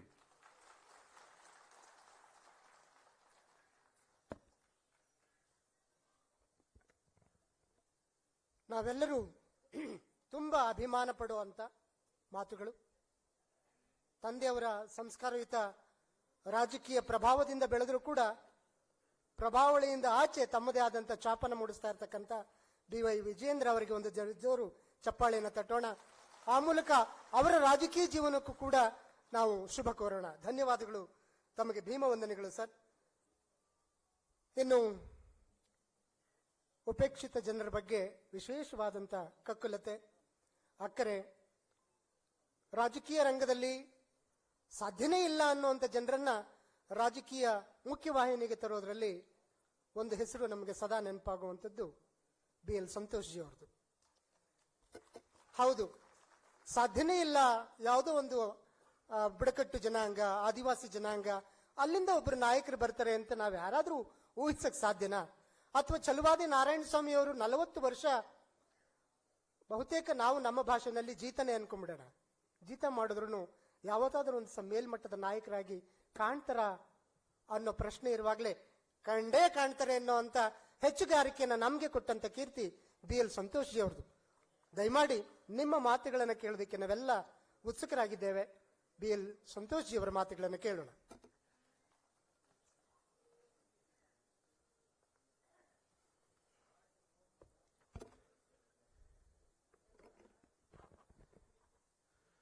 ನಮ್ಮೆಲ್ಲರ ಅಭಿಮಾನದ, ಪ್ರೀತಿಯ, ಗೌರವಕ್ಕೆ ಪಾತ್ರರಾಗಿರ್ತಕ್ಕಂಥ ಸನ್ಮಾನ್ಯ ಛಲವಾದಿ ನಾರಾಯಣ ಸ್ವಾಮಿ ಅವರ ಸನ್ಮಾನ ಸಮಾರಂಭದ ವೇದಿಕೆಯಲ್ಲಿ ಅವರನ್ನ, ಅವರ ಕುಟುಂಬವನ್ನ ಮತ್ತು ನಮ್ಮೆಲ್ಲರನ್ನು ಕೂಡ ಆಶೀರ್ವದಿಸಲಿಕ್ಕೆ, ಹಾರೈಸಲಿಕ್ಕೆ ಅಂತ ಬಂದು ನಮ್ಮ ಮಧ್ಯದಲ್ಲಿ ಉಪಸ್ಥಿತರಿರ್ತಕ್ಕಂಥ ಬಸವ ಮಹಾಮನೆ ಸಂಸ್ಥೆ ಬಸವ ಕಲ್ಯಾಣದ ಪೂಜ್ಯ ಶರಣರಾಗಿರ್ತಕ್ಕಂಥ ಶ್ರೀಯುತ ಸಿದ್ದರಾಮ ಬೆಲ್ದಾಳ ಶರಣರೇ, ಉರ್ಲಿಂಗಬೆದ್ದಿ ಶಾಖಾಮಠ ಮೈಸೂರು ಅದರ ಪೂಜ್ಯ ಶ್ರೀಗಳಾಗಿರ್ತಕ್ಕಂಥ ಶ್ರೀ ಜ್ಞಾನಪ್ರಕಾಶ ಸ್ವಾಮೀಜಿಯವರೇ, ಜಗದ್ಗುರು ಛಲವಾದಿ ಪೀಠ ಛಲವಾದಿ ಮಹಾಸಂಸ್ಥಾನ ಮಠದ ಪೀಠಾಧೀಶರಾಗಿರ್ತಕ್ಕಂಥ ಪೂಜ್ಯ ಶ್ರೀ ಬಸವ ನಾಗಿದೇವ ಶರಣರೇ, ಸೇವಾಲಾಲ್ ಬಂಜಾರ ಗುರುಪೀಠ ಚಿತ್ರದುರ್ಗ ಅದರದ ಪೀಠಾಧ್ಯಕ್ಷರಾಗಿರ್ತಕ್ಕಂಥ ಪೂಜ್ಯ ಶ್ರೀ ಸೇವಾಲಾಲ್ ಸರ್ದಾರ್ ಸ್ವಾಮೀಜಿಯವರೇ, ಇನ್ನು ಬರಬಹುದು ಅಂತ ನಾವು ನಿರೀಕ್ಷೆ ಇಟ್ಕೊಂಡಿರ್ತಕ್ಕಂಥ, ಆಶೀರ್ವಾದ ಮಾಡಲಿಕ್ಕೆ ಬರ್ತಾರೆ ಅಂತ ಅನ್ಕೊಂಡಿರ್ತಕ್ಕಂಥ ಪೂಜ್ಯ ಮಾದಾರ್ ಚೆನ್ನಯ್ಯ ಸ್ವಾಮಿಗಳೇ, ಪೂಜ್ಯ ಶ್ರೀ ಇಮ್ಮಡಿ ಸಿದ್ದರಾಮೇಶ್ವರ ಮಹಾಸ್ವಾಮಿಗಳೇ, ಇವತ್ತಿನ ಕಾರ್ಯಕ್ರಮದ ಕೇಂದ್ರ ಬಿಂದುಗಳು, ಯಾರ ಬಗೆಗಿನ ಅಭಿಮಾನ, ಪ್ರೀತಿ, ಗೌರವದ ಕಾರಣಕ್ಕೆ ನಾವೆಲ್ಲರೂ ಕೂಡ ಇವತ್ತು ಅನೇಕ ಪ್ರವಾಹಗಳಿಂದ ಬಂದಿರತಕ್ಕಂಥವ್ರು, ಬೇರೆ ಬೇರೆ ಸಂಘಟನೆಗಳಿಂದ ಬಂದಿರತಕ್ಕಂಥವ್ರು, ರಾಜಕೀಯದ ಚೌಕಟ್ಟುಗಳನ್ನ ಮೀರಿ ವ್ಯಕ್ತಿಯ ಬಗ್ಗೆ ಅಭಿಮಾನದಿಂದ, ವ್ಯಕ್ತಿಯ ಜೀವನದ ಬಗ್ಗೆ ಇರತಕ್ಕಂಥ ಗೌರವದಿಂದ ನಾವೆಲ್ಲರೂ ಯಾರನ್ನ ಕೇಂದ್ರವಾಗಿರಿಸಿಕೊಂಡು ಇವತ್ತು ಬಂದಿದ್ದೀವೋ ಆ ಥರ ಇವತ್ತಿನ ಸನ್ಮಾನಕ್ಕೆ ಪಾತ್ರ ಆಗ್ತಾ ಇರತಕ್ಕಂಥ ವಿಧಾನ ಪರಿಷತ್ತಿನಲ್ಲಿ ವಿರೋಧ ಪಕ್ಷದ ನಾಯಕರು, ವಿಧಾನ ಪರಿಷತ್ತಿನ ಸದಸ್ಯರು, ಭಾರತೀಯ ಜನತಾ ಪಕ್ಷದ ಹಿರಿಯ ಮುಖಂಡರಾಗಿರ್ತಕ್ಕಂಥ ಸನ್ಮಾನ್ಯ ಛಲವಾದಿ ನಾರಾಯಣ ಸ್ವಾಮಿ ಅವರೇ, ಅವರ ಜೀವನದ ಕಷ್ಟ ಸುಖಗಳಲ್ಲಿ, ಏರಿಳಿತಗಳಲ್ಲಿ ಅವರಿಗೆ ಬೆನ್ನೆಲುಬಾಗಿ ನಿಂತು ಇವತ್ತಿನ ಅವ್ರ ಏಳಿಗೆಗೆ ಕಾರಣೀಕರ್ತರಲ್ಲಿ ಒಬ್ಬರಾಗಿರ್ತಕ್ಕಂಥವ್ರು ಶ್ರೀಮತಿಯವರಾಗಿರ್ತಕ್ಕಂಥ ಶ್ರೀಮತಿ ಸುನಂದ ಅವರೇ, ಇವತ್ತಿನ ಕಾರ್ಯಕ್ರಮದ ಅಧ್ಯಕ್ಷತೆಯನ್ನು ವಹಿಸಿರ್ತಕ್ಕಂಥ ಚಿತ್ರದುರ್ಗದ ಸಂಸದರು, ರಾಜ್ಯದ ಮಾಜಿ ಉಪಮುಖ್ಯಮಂತ್ರಿಗಳು, ಹಿರಿಯ ದಲಿತ ಮುಖಂಡರಾಗಿರ್ತಕ್ಕಂಥ ಸನ್ಮಾನ್ಯ ಗೋವಿಂದ ಕಾರಜೋಳ ಅವರೇ, ಇದೀಗ ತಾನೇ ಸನ್ಮಾನ್ಯ ಚಲವಾದಿ ನಾರಾಯಣ ಸ್ವಾಮಿ ಅವರ ಕುರಿತು ಗೌರವದ 10 ಮಾತುಗಳನ್ನಾಡಿ ರಾಜ್ಯ ಭಾರತೀಯ ಜನತಾ ಪಕ್ಷದ ನೊಗವನ್ನು ಹೊತ್ಕೊಂಡಿರ್ತಕ್ಕಂಥ ರಾಜ್ಯ ಅಧ್ಯಕ್ಷರು ಶಾಸಕರು ಆಗಿರ್ತಕ್ಕಂಥ ಸನ್ಮಾನ್ಯ BY ವಿಜಯೇಂದ್ರ ಅವರೇ, ವೇದಿಕೆಯ ಮೇಲೆ ಅನೇಕ ಗಣ್ಯರು ಉಪಸ್ಥಿತರಿದ್ದಾರೆ. ಕೊಳ್ಳೇಗಾಲದ ಮಾಜಿ ಶಾಸಕರಾಗಿರ್ತಕ್ಕಂಥ ಮಹೇಶರು, ಕುಡ್ಚಿಯ ಮಾಜಿ ಶಾಸಕರಾಗಿರ್ತಕ್ಕಂಥ ರಾಜೀವ್ ಅವರು, ಕೋಲಾರದ ಮಾಜಿ ಸಂಸದರಾಗಿರ್ತಕ್ಕಂಥ ಮುನಿಸ್ವಾಮಿ ಅವರು, KGFನ ಮಾಜಿ ಶಾಸಕರಾಗಿರ್ತಕ್ಕಂಥ ವೈ ಸಂಪಂಗಿ ಅವರು, ಹಾಗೆ ಗುಲ್ಬರ್ಗ ಗ್ರಾಮಾಂತರದ ಶಾಸಕರಾಗಿರ್ತಕ್ಕಂಥ ಬಸವರಾಜ್ ಮತ್ತಿಮೋಡ್ ಅವರು, ಸಾಗರದ ಮಾಜಿ ಶಾಸಕರಾಗಿರ್ತಕ್ಕಂಥ ಹರ್ತಾಳ್ ಹಾಲಪ್ಪನವರು, ಭಾರತೀಯ ಜನತಾ ಪಕ್ಷದ SC ಮೋರ್ಚಾದ ಪ್ರಧಾನ ಕಾರ್ಯದರ್ಶಿ ಆಗಿರ್ತಕ್ಕಂಥ ಮಹೇಂದ್ರ ಕವಿತಾಳ್ ಅವರು, ಹಾಗೆ ಇದೀಗ ತಾನೇ ಅಭಿನಂದನೆಯ 4 ನುಡಿಗಳನ್ನ ತಮ್ಮ ಜೀವನದ ಅನುಭವದ ಜೊತೆಗೆ ಸೇರಿಸಿಕೊಂಡು ಹೇಳಿರ್ತಕ್ಕಂಥ ನಿವೃತ್ತ ಮುಖ್ಯ ಇಂಜಿನಿಯರ್ ಆಗಿರ್ತಕ್ಕಂಥ R ರುದ್ರಯ್ಯನವರು, ಸಮತಾ ಸೈನಿಕ ದಳದ ಸಂಸ್ಥಾಪಕರು, ಅಧ್ಯಕ್ಷರು, ಹಿರಿಯ ದಲಿತ ಮುಖಂಡರು, ದಲಿತ ಚಳುವಳಿಯ ಕರ್ನಾಟಕದ ಅತಿ ದೊಡ್ಡ ಹೆಸರಾಗಿರ್ತಕ್ಕಂಥ ಸನ್ಮಾನ್ಯ ವೆಂಕಟಸ್ವಾಮಿ ಅವರೇ, ಹಾಗೆ ಇವತ್ತಿನ ಕಾರ್ಯಕ್ರಮದಲ್ಲಿ ಉಪಸ್ಥಿತರಿರ್ತಕ್ಕಂಥ ಮಾಧ್ಯಮದ ಸನ್ಮಿತ್ರರೇ, ಭಾರತೀಯ ಜನತಾ ಪಕ್ಷದ ಅನೇಕ ಹಿರಿಯ ಮುಖಂಡರೇ, ವಿವಿಧ ದಲಿತ ಚಳುವಳಿಯ ದಲಿತ ಸಂಘಟನೆಗಳಿಗೆ ಸೇರಿರ್ತಕ್ಕಂಥ ಚಲವಾದಿ ನಾರಾಯಣ ಸ್ವಾಮಿ ಅವರ ಬಗ್ಗೆ ಅಭಿಮಾನ ಇಟ್ಕೊಂಡು ಇವತ್ತಿಲ್ಲಿ ಬಂದಿರತಕ್ಕಂಥ ಎಲ್ಲ ಶ್ರದ್ಧೆಯ ತಾಯಂದ್ರೆ, ಹಾಗೆ ಹಿರಿಯ ಮುಖಂಡ್ರೆ, ಸಜ್ಜನ ಬಂಧುಗಳೇ, ಒಂದು ಆನಂದದ ದಿನ ಇವತ್ತು ಅಂತ. ಯಾವುದು ಸಾಧ್ಯ ಇಲ್ಲ ಅಂತ ಅನೇಕರು ಹೇಳ್ತಾ ಇರ್ತಾರೋ, ಅದು ಸಾಧ್ಯ ಆದಾಗ ಒಂದು ಮನೆಯಲ್ಲೂ ಕೂಡ ಆನಂದ ಆಗುತ್ತೆ, ಒಂದು ಸಮಾಜದಲ್ಲೂ ಆನಂದ ಆಗುತ್ತೆ, ಒಂದು ಸಂಘಟನೆಯಲ್ಲೂ ಕೂಡ ಆನಂದ ಆಗುತ್ತೆ. ಸಾಧಾರಣವಾಗಿ ಒಂದು ಚರ್ಚೆಯಲ್ಲಿ ಹರಿಬಿಡ್ತಾರೆ, ಕೆಲವು ಹಿತಾಸಕ್ತಿಗಳು ಸಮಾಜದಲ್ಲಿ ಇದ್ದೇ ಇರುತ್ತೆ. ಅವ್ರ ಬಗ್ಗೆ ನಾನೇನು ಟೀಕೆ ಮಾಡಕ್ಕೆ ಅಂತ ಹೋಗೋದಿಲ್ಲ. ಭಾರತೀಯ ಜನತಾ ಪಕ್ಷ ಅಂತ ಕೇಳಿದ್ರೆ ಯಾವುದೋ ಕೆಲವಕ್ಕೆ ಪರ, ಯಾವುದೋ ಕೆಲವುದಕ್ಕೆ ವಿರೋಧ ಅಂತ ಹೇಳ್ತಾ ಇರ್ತಾರೆ ಅನ್ಸತ್ತೆ. ಕಳೆದ 70 ವರ್ಷಗಳಿಂದ ಇದು ನಡ್ಕೊಂಡು ಬಂದಿದೆ. 1951ನೇ ಇಸ್ವಿಯಿಂದ ನಿರಂತರವಾಗಿ ಇದನ್ನ ನಡ್ಕೊಂಡು ಬರ್ತಾನೆ ಇರ್ತಾರೆ ಅನ್ಸತ್ತೆ. ಆ ಕಾರಣಕ್ಕೆ ಆ ಸಂಘಟನೆನೂ ಬದಲಾಗೋದಿಲ್ಲ, ಆ ಸಂಘಟನೆ ವಿಚಾರನೂ ಬದಲಾಗೋದಿಲ್ಲ, ಆ ಸಂಘಟನೆಯ ಸಂಕಲ್ಪ ಶಕ್ತಿ ಕೂಡ ಬದಲಾಗೋದಿಲ್ಲ. ಭಾರತೀಯ ಜನತಾ ಪಕ್ಷಕ್ಕೆ ಯಾವಾಗ ಸಾಮರ್ಥ್ಯ ಬಂತೋ, ಒತ್ತಡ ಹಾಕುವಂತಹ ಸಾಮರ್ಥ್ಯ ಬಂತೋ, ಆ ಸಂದರ್ಭದಲ್ಲಿ ಭಾರತೀಯ ಜನತಾ ಪಕ್ಷಕ್ಕೆ ನಿರ್ಣಯ ಮಾಡಿಸಬಹುದಾಗಿರ್ತಕ್ಕಂಥ ಸಾಮರ್ಥ್ಯ ಬಂದಾಗ ನಮ್ಮ ದೇಶದ ರಾಷ್ಟ್ರಾಧ್ಯಕ್ಷರಾಗಿದ್ದವರು ಡಾಕ್ಟರ್ ಅಬ್ದುಲ್ ಕಲಾಂ ಅವರು. ಆದರೆ ಭಾರತೀಯ ಜನತಾ ಪಕ್ಷಕ್ಕೆ ಯಾವಾಗಲೂ ಒಂದು ಹಣೆಪಟ್ಟಿ ಹಚ್ಚಿದ್ರು, ಮುಸ್ಲಿಂ ವಿರೋಧಿ ಅಂತ. ಭಾರತೀಯ ಜನತಾ ಪಕ್ಷಕ್ಕೆ ಸ್ವತಂತ್ರವಾಗಿ ಬಹುಮತ ಸಿಕ್ಕಿದಾಗ, ರಾಷ್ಟ್ರಾಧ್ಯಕ್ಷರನ್ನ ತಾನೇ ಆಯ್ಕೆ ಮಾಡಬಹುದು ಅಂತಕ್ಕಂಥ ಸಾಮರ್ಥ್ಯ ಬಂದಾಗ ಭಾರತೀಯ ಜನತಾ ಪಕ್ಷ ಮೊದಲ ಆಯ್ಕೆ ಮಾಡಿಕೊಂಡಿದ್ದು ಸನ್ಮಾನ್ಯ ರಾಮನಾಥ್ ಕೋವಿಂದ್ರನ್ನ, ಒಬ್ಬ ದಲಿತ ಮುಖಂಡರನ್ನ, ಒಬ್ಬರು ವಕೀಲರನ್ನ, ಉತ್ತರ ಪ್ರದೇಶದ ಹಿರಿಯ ಮುಖಂಡರನ್ನ ಅಂತಲೇ. ಆದರೆ ಭಾರತೀಯ ಜನತಾ ಪಕ್ಷಕ್ಕೆ ದಲಿತ ವಿರೋಧಿ ಅಂತಕ್ಕಂಥ ಹಣೆಪಟ್ಟಿಯನ್ನ ನಾವು 10 ಪೇಪರ್ ಓದಿದ್ರೆ 2 ಪೇಪರಲ್ಲಿ ಮಧ್ಯಪುಟದಲ್ಲಿ ನೋಡ್ತೀವಿ ನಾವು ಅಂತಲೇ. 10 ಪೇಪರ್ ನೀವು ದಿನಕ್ಕೆ ತೆಗೆದ್ರೆ ಅದರಲ್ಲಿ 2 ಪೇಪರಲ್ಲಾದ್ರೂ ನಾವು ಮಧ್ಯದ ಪುಟದಲ್ಲಿ ವಾರದ 7 ದಿನ, ವರ್ಷಕ್ಕೆ 365 ದಿನ, ಕಳೆದ 70 ವರ್ಷಗಳಲ್ಲಿ ಅದು ಬರ್ದೇ ಬರಿತೀವಿ ಅಂತ ನೋಡ್ತೀವಿ, ಓದಿಯೇ ಓದ್ತೀವಿ. ಭಾರತೀಯ ಜನತಾ ಪಕ್ಷಕ್ಕೆ 2ನೇ ಸಲ ಅವಕಾಶ ಸಿಕ್ಕಿದಾಗ ಮತ್ತಷ್ಟು ಬಹುಮತದಿಂದ ಈ ಒಬ್ಬ ರಾಷ್ಟ್ರಾಧ್ಯಕ್ಷರನ್ನ ಆಯ್ಕೆ ಮಾಡಬಹುದು ಅನ್ನುವಂಥ ಪ್ರಸಂಗ ಬಂದಾಗ ಭಾರತೀಯ ಜನತಾ ಪಕ್ಷ ಆಯ್ಕೆ ಮಾಡಿದ್ದು ಶ್ರೀಮತಿ ದ್ರೌಪದಿ ಮುರ್ಮು ಅವ್ರನ್ನ, ಒಬ್ಬ ಆದಿವಾಸಿ ಜನಜಾತಿಗೆ ಸೇರಿರ್ತಕ್ಕಂಥ ಶಿಕ್ಷಿತ ಮಹಿಳೆಯನ್ನ, ಒರಿಸ್ಸಾದ ಒಬ್ಬ ಮಹಿಳೆಯನ್ನ ರಾಷ್ಟ್ರಾಧ್ಯಕ್ಷರನ್ನಾಗಿ ಆಯ್ಕೆ ಮಾಡಿ ಇವತ್ತು ಅವರೆಲ್ಲರೂ ಗೌರವದ ಜಾಗವನ್ನ ಅಲಂಕರಿಸಿರುವಾಗ, ದೇಶದ ರಕ್ಷಣಾ ಪಡೆಯನ್ನ ಮುಂದುವರಿಸ್ತಾ ಇರುವಾಗ, ದೇಶದ ಗೌರವವನ್ನು ವಿದೇಶದಲ್ಲಿ ಹಂಚ್ತಾ ಇರುವಾಗ, ಅವ್ರ ಸಮಾಜಕ್ಕೂ ಗೌರವ, ದೇಶಕ್ಕೂ ಗೌರವ, ಅವ್ರು ಬಂದಿರತಕ್ಕಂಥ ಮನೆಗಳಿಗೂ ಕೂಡ ಗೌರವ. ಆ ಗೌರವದಲ್ಲಿ ನಮಗೂ ಒಂದಷ್ಟು ಆನಂದ. ಹಾಗೆ ಇವತ್ತು ಆ ಥರದ ಒಂದು ಆನಂದದ ಸನ್ನಿವೇಶ ಅಂತಲೇ ರಾಜಕೀಯದ ಪಕ್ಷದ ಚೌಕಟ್ಟಿನ ಮೀರಿರ್ತಕ್ಕಂಥ ಒಂದು ಕಾರ್ಯಕ್ರಮ ಇದು. ಯಾಕಂದ್ರೆ ಇಲ್ಲಿ ಚಲವಾದಿ ನಾರಾಯಣ ಸ್ವಾಮಿ ಅವ್ರನ್ನ ಇಷ್ಟಪಡ್ತಕ್ಕಂಥ, ಅವರನ್ನ ಪ್ರೀತಿಸ್ತಕ್ಕಂಥ, ಅವರವರನ್ನ ಗೌರವಿಸ್ತಕ್ಕಂಥ 100 ಜನ ಇವತ್ತು ಇಲ್ಲಿದ್ದಾರೆ. ಭಾರತೀಯ ಜನತಾ ಪಕ್ಷದ ರಾಜಕೀಯ ಚಟುವಟಿಕೆಗಳನ್ನ ಒಪ್ಪದೇ ಇರತಕ್ಕಂಥ ಅನೇಕ ದಲಿತ ಸಂಘಟನೆಗಳ ಅನೇಕ ಕಾರ್ಯಕರ್ತರು ಇಲ್ಲಿದ್ದಾರೆ ಅಂತಲೇ. ನಮ್ಮೆಲ್ರಿಗೂ, ಬಿಜೆಪಿಗೂ ಕಾಮನ್ ಪಾಯಿಂಟ್ ಯಾರು? ಇಲ್ಲಿ ಬಂದಿರತಕ್ಕಂಥ ದಲಿತ ಸಮಾಜದ, ದಲಿತ ಸಂಘಟನೆಯ ಅನೇಕ ಪ್ರಮುಖರಿಗೆ ಅದಕ್ಕೂ ಕಾಮನ್ ಪಾಯಿಂಟ್ ಯಾರು? ಸಮಾನ ಅಂಶ ಯಾರು? ಹಾಗೆ ಚಲವಾದಿ ನಾರಾಯಣ ಸ್ವಾಮಿ ಅವರ ಕುಟುಂಬಕ್ಕೆ ಮತ್ತು ಅವರಿಗೆ ಮಿತ್ರರು ಮತ್ತು ಸ್ನೇಹಿತರು, ಅವ್ರಿಗೂ ಸಮಾನ ಅಂಶ ಯಾರು ಅಂತ ಕೇಳಿದ್ರೆ ಚಲವಾದಿ ನಾರಾಯಣ ಸ್ವಾಮಿ ಅವರು. ಇವತ್ತು ನಮ್ಮೆಲ್ಲರ ಕಾಮನ್ ಪಾಯಿಂಟ್ ಯಾರು ಅಂತ ಕೇಳಿದ್ರೆ ಚಲವಾದಿ ನಾರಾಯಣ ಸ್ವಾಮಿ ಅವರು. ಸಣ್ಣ ಚಾ ಬರೆದ್ರೆ ಜಾತಿ ಸೂಚಕ ಆಗುತ್ತೆ, ದೊಡ್ಡ ಚಾ ಬರೆದ್ರೆ ಗುಣ ಸೂಚಕ ಆಗುತ್ತೆ ಅನ್ನ. ಹಾಗೆ ನೀವು ಚಲವಾದಿ 2 ತರನೂ ಉಪಯೋಗಿಸ್ಬೋದು ಅನ್ಸಲ್ಲೇ ಅನ್ನ. ಹಾಗೆ ಮುದ್ರಣ ಮಾಡಬೇಕಾದ್ರೆ ದೊಡ್ಡ ಅಕ್ಷರ ಮುದ್ರಣ ಮಾಡಿದ್ದಾರೆ. 2ನೇ ಛಾ ಏನಿದೆ ಆ ಛಾನ್ ಮಾಡಿದ್ದಾರೆ. ಕಳೆದ 40 ವರ್ಷಗಳಿಂದ ಯಾವುದಕ್ಕೆ ಛಲವಾದಿ ನಾರಾಯಣ ಸ್ವಾಮಿ ಅವರ ಹೆಸರಾಗಿದ್ದಾರೋ ಅದೇ ಅಕ್ಷರವನ್ನು ಇದರಲ್ಲಿ ಮುದ್ರಣ ಮಾಡಿದ್ದಾರೆ. ಇವತ್ತು ಈ ಜಾಗಕ್ಕೆ ಅವರು ಬರಲಿಕ್ಕೆ ಕಾರಣ ಅವರ ಆ ಗುಣ, ಛಲದ ಆ ಗುಣ, ಈ ಗುಣ ಇಲ್ಲಿ ಬರಲಿಕ್ಕೆ ಅವ್ರಿಗೆ ತಾಕತ್ ಕೊಟ್ಟಿರ್ತಕ್ಕಂಥ ಒಂದು ಅತ್ಯಂತ ದೊಡ್ಡದಾಗಿರ್ತಕ್ಕಂಥ ಗುಣ ಇವತ್ತು. ಭಾರತ ರತ್ನ ಶ್ರದ್ಧೆಯ ಬಾಬಾ ಸಾಹೇಬ್ ಅಂಬೇಡ್ಕರ್ ಅವರು 3 ಶಬ್ದಗಳನ್ನ ತನ್ನ ಭಾಷಣಗಳಲ್ಲಿ, ತನ್ನ ಗ್ರಂಥಗಳಲ್ಲಿ ಅನೇಕ ಕಡೆಗಳಲ್ಲಿ ಉಪಯೋಗಿಸ್ತಾರೆ. ಅವರು ಸಮಾಜವನ್ನು ಮೇಲೆತ್ತಬೇಕು ಅಂತಾದ್ರೆ 3 ಶಬ್ದಗಳನ್ನ ಸತತವಾಗಿ ಉಪಯೋಗಿಸ್ತಾರೆ. ಮೊದಲನೇದು ಶಿಕ್ಷಣ, ಓದ್ಬೇಕು ಅಂತ ಹೇಳಿ. ಅವರು ಎಲ್ಲೆಲ್ಲ ಅವಕಾಶ ಸಿಕ್ತೋ ಅಲ್ಲೆಲ್ಲ ಹೇಳ್ತಾ ಬಂದ್ರು. ಎಲ್ಲೆಲ್ಲ ಅವಕಾಶ ಸಿಕ್ತೋ ತಾನೂ ಓದ್ತಾ ಬಂದ್ರು. ಅವರು ಹೆಚ್ಚು ಕಡಿಮೆ ಕಡೇ ದಿನಗಳವರೆಗೆ ಓದ್ತಾ ಬಂದ್ರು ಅವರು. ಹಾಗೆ ಓದಲಿಕ್ಕೆ ಬೇಕಾಗಿರ್ತಕ್ಕಂಥ ಅವಕಾಶವನ್ನ ತನ್ನ ಸಮಾಜಕ್ಕೆ ಸೃಷ್ಟಿ ಮಾಡ್ಲಿಕ್ಕೆ ಇರ್ತಕ್ಕಂಥ ಯಾವುದೇ ಅವಕಾಶವನ್ನ ಅವ್ರು ಕಳ್ಕೊಳ್ಳಿಲ್ಲ ಅಂತಲೇ. ಹೀಗಾಗಿ ಬಾಬಾ ಸಾಹೇಬ್ ಅಂಬೇಡ್ಕರ್ ಅವ್ರು ಹೇಳಿದ್ದು ಮೊದಲನೇದು ಶಿಕ್ಷಣ ಅಂದ. ಎರಡನೇದು ಅವ್ರು ಹೇಳಿದ ಸಂಘಟನೆ, ಒಟ್ಟಿಗಿದ್ರೆ ಮಾತ್ರ ಬಲ ಇದೆ. ಇವತ್ತು ಇಲ್ಲಿರ್ತಕ್ಕಂಥ ಎಲ್ಲ ದಲಿತ ಸಂಘಟನೆಗಳು, ದಲಿತ ಚಳವಳಿಯ ಪ್ರಮುಖರು ನಾವು ಆಲೋಚನೆ ಮಾಡಬೇಕು ಅನ್ಸಲಿ. ಬಾಬಾ ಸಾಹೇಬರು ಹೇಳಿರ್ತಕ್ಕಂಥ ಅದನ್ನ ಸದಾಕಾಲಕ್ಕೂ ನೆನ್ಪಿಟ್ಕೊಂಡಿರ್ಬೇಕು ಅನ್ಸಲಿ. ನಾವು ಒಟ್ಟಿಗಿದ್ರೆ ನಮ್ಗೆ ಹತ್ರ ಬಲ ಇದೆ, ಸಂಘಟನೆ ಇದ್ರೆ ನಮ್ಮ ಹತ್ರ ಬಲ ಇದೆ. ಸಂಘಟನೆ ಇಲ್ದಿದ್ರೆ ನಾವು ಸಂಘಟಿತರ ಆಗ್ಬಾರ್ದು ಅಂತ ಯೋಚನೆ ಮಾಡೋರು ಬಹಳ ಜನ ಇರ್ತಾರೆ. ಅವ್ರಿಗೆ ಆಹಾರ ಆಗ್ಬಾರ್ದು, ನಾವು ಸಂಘಟಿತರಾಗಬೇಕು. ಬಾಬಾ ಸಾಹೇಬರು ಅದನ್ನ ಎರಡನೇ ಅಂಶವಾಗಿ ಹೇಳಿದ್ರು. ಯಾವಾಗ್ಲೂ ಸಮಾಜ ಮೇಲ್ ಬರಬೇಕು ಅಂತಾದ್ರೆ, ತನ್ನ ಮೇಲೆ ಆಗ್ತಾ ಇರ್ತಕ್ಕಂಥ ಅನ್ಯಾಯವನ್ನ ನಿರಾಕರಿಸ್ಕೊಳ್ಬೇಕು ಅಂತಾದ್ರೆ, ನಿವಾರಿಸ್ಕೊಳ್ಬೇಕು ಅಂತಾದ್ರೆ ಅದಕ್ಕೆ ಉಳಿದಿರ್ತಕ್ಕಂಥ ಅನೇಕ ಸಾಧನಗಳ ಜೊತೆಗೆ ತಾನು ಸಂಘಟಿತವಾಗಿದೆಯಾ, ಅನೇಕ ವಿಷಯಗಳ ಬಗ್ಗೆ ಒಂದು ಮನಸ್ಸಿನಿಂದ ನಾವು ಯೋಚನೆ ಮಾಡ್ತೀವ ಅಂತ ಅವ್ರು ಮಾಡಬೇಕು ಅಂತ ಹೇಳಿದ್ರು. ಮಾಡ್ಲಿಕ್ಕೆ ಅವ್ರು ಆರಂಭ ಮಾಡಿದ್ರು, ಹಾಗಾಗಿ ಯಶಸ್ವಿ ಆದ್ರು. ಮೂರನೇದು ಅವ್ರು ಹೇಳಿದ ಸಂಘರ್ಷ ಅಂತ. ಎಲ್ಲಿ ಸಹಜವಾಗಿ ನ್ಯಾಯ ಸಿಗೋದಿಲ್ವಾ, ಅದು ಸಾಮಾಜಿಕನೇ ಇರ್ಬೋದು, ಶೈಕ್ಷಣಿಕನೇ ಇರ್ಬೋದು, ಆಡಳಿತಾತ್ಮಕವಾಗಿ ಇರೋದ್ವೋ, ಯಾವ ತರದೇ ಇರ್ಬೋದು ಅಂತಲೇ. ಸಹಜವಾಗಿ ನ್ಯಾಯ ಎಲ್ಲಿ ಸಿಗೋದಿಲ್ವೋ ಅಲ್ಲಿ ಸಂಘರ್ಷದ ದಾರಿಯನ್ನ ಹಿಡಿಲೇಬೇಕು ಅಂತ ಹೇಳಿದ್ರು ಅಂತಲೇ. ಹೀಗೆ 3 ಅಂಶಗಳನ್ನ ಅವ್ರು ಸದಾಕಾಲಕ್ಕೂ ಹೇಳ್ತಾ ಬಂದ್ರು. ಒಂದು ಶಿಕ್ಷಣ, ಎರಡನೇದು ಸಂಘಟನೆ, ಮೂರನೇದು ಸಂಘರ್ಷ ಅಂತಲೇ. ಆ ದಾರಿಯಲ್ಲಿ ತಮ್ಮ ಹೆಜ್ಜೆಗಳನ್ನ ಮುಂದಿಡ್ತಾ ಸಮಾಜಕ್ಕೂ ದಿಕ್ಕು ತೋರಿಸಿರ್ತಕ್ಕಂಥ 10 ಜನ ಮುಖಂಡರು ಇವತ್ತಿನ ಈ ಕಾರ್ಯಕ್ರಮದಲ್ಲೂ ಇದ್ದೀರಿ. ಮುಂದಿನ ಕುರ್ಚಿಗಳಲ್ಲೂ ಕೂತಿದ್ದಾರೆ, ಸಭೆಯಲ್ಲೂ ಕೂತಿದ್ದಾರೆ. ಅನೇಕ ಹಿರಿಯರು ಅದರಲ್ಲಿ ವೇದಿಕೆ ಮೇಲೂ ಕೂಡ ಕೂತ್ಕೊಂಡಿದ್ದಾರೆ. ಛಲವಾದಿ ನಾರಾಯಣ ಸ್ವಾಮಿ ಅವ್ರದ್ದು ಅದರಲ್ಲೊಂದು ಅತ್ಯಂತ ಪ್ರಮುಖವಾಗಿರ್ತಕ್ಕಂಥ ರಾಜಕೀಯಕ್ಕೆ ಸಂಬಂಧಪಟ್ಟಿರ್ತಕ್ಕಂಥ ಹೆಸರು. ಈ ರಾಜ್ಯದಲ್ಲಿ ದಲಿತರ ಏಳಿಗೆಗೆ, ಶೋಷಿತರ ಏಳಿಗೆಗೆ ಅನೇಕ ತರ ಕೆಲಸ ಮಾಡಿದವರಿದ್ದಾರೆ. ಶೈಕ್ಷಣಿಕವಾಗಿ ಕೆಲಸ ಮಾಡಿದವರಿದ್ದಾರೆ, ಹ್ಯುಮ್ಯಾನಿಟೀಸ್ ಮಾನವೀಯ ಕ್ಷೇತ್ರಗಳಲ್ಲಿ ಕೆಲಸ ಮಾಡಿದಂಥವರಿದ್ದಾರೆ, ಆಡಳಿತದಲ್ಲಿ ಇದ್ದು ಕೆಲಸ ಮಾಡಿರ್ತಕ್ಕಂಥವರಿದ್ದಾರೆ, ಸಮಾಜದಲ್ಲಿದ್ದು ಕೆಲಸ ಮಾಡಿದಂಥವರಿದ್ದಾರೆ, ರಾಜಕೀಯ ಕ್ಷೇತ್ರದಲ್ಲಿದ್ದು ಕೆಲಸ ಮಾಡಿರ್ತಕ್ಕಂಥವರಿದ್ದಾರೆ.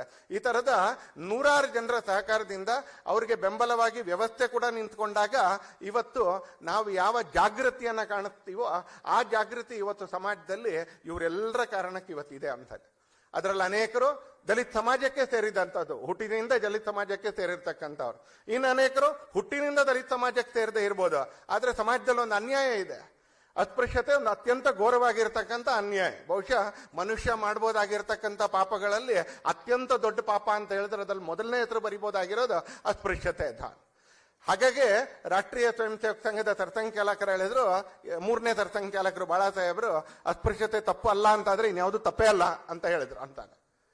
ಹಾಗೆ ಅತ್ಯಂತ ದೊಡ್ಡ ತಪ್ಪು, ಅದರ ವಿರುದ್ಧ ಜಾಗೃತಿಯನ್ನ ಅನೇಕರು ದಲಿತರು ಅಲ್ಲದೆ ಇರ್ತಕ್ಕಂಥವ್ರು ಸಮಾಜದಲ್ಲಿ ಮೂಡಿಸುವಂತ ಪ್ರಯತ್ನ ಪಟ್ರು ಅಂತ.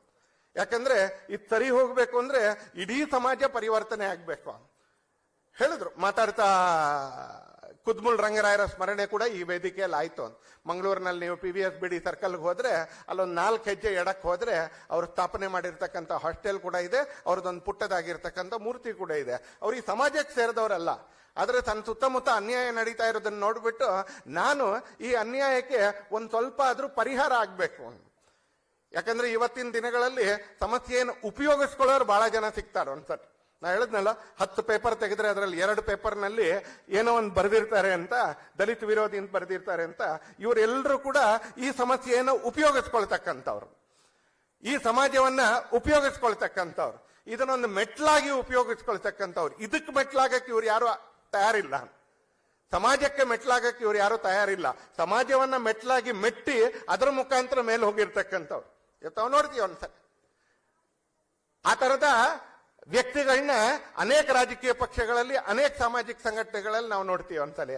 ಆದ್ರೆ ಅಂತವರಿಂದ ಸಮಾಜಕ್ಕೆ ಯಾವತ್ತೂ ಲಾಭ ಆಗ್ಲಿಲ್ಲ ಒಂದ್ಸಲಿ. ಅನೇಕ ಸರಿ ನಾವು ಮರೀಚಿಕೆ ಹಿಂದೆ ಹೋಗ್ತೀವಲ್ಲ ಒಂದ್ಸಲಿ. ಸೀತಾಮಾತೆ ಆ ಚಿನ್ನದ ಜಿಂಕೆ ಹಿಂದೆ ಹೋದಾಗೆ ಅಥವಾ ಮರಳು ಭೂಮಿಯಲ್ಲಿ ಮರೀಚಿಕೆ ಹಿಂದೆ ಹೋದಾಗೆ ಅನೇಕ ಸಲ ನಾವು ಕೂಡ ತಾತ್ಕಾಲಿಕವಾಗಿ ಮರೀಚಿಕೆ ಹಿಂದೆ ಹೋಗ್ತೀವಿ ಒಂದ್ಸಲಿ. ಆ ಬಣ್ಣದ ಮಾತುಗಳಿಗೆ ಮರಳಾಗಿ ಅಥವಾ ಯಾವುದೋ ಒಂದು ಆವೇಶಕ್ಕೆ ಒಳಗಾಗಿ.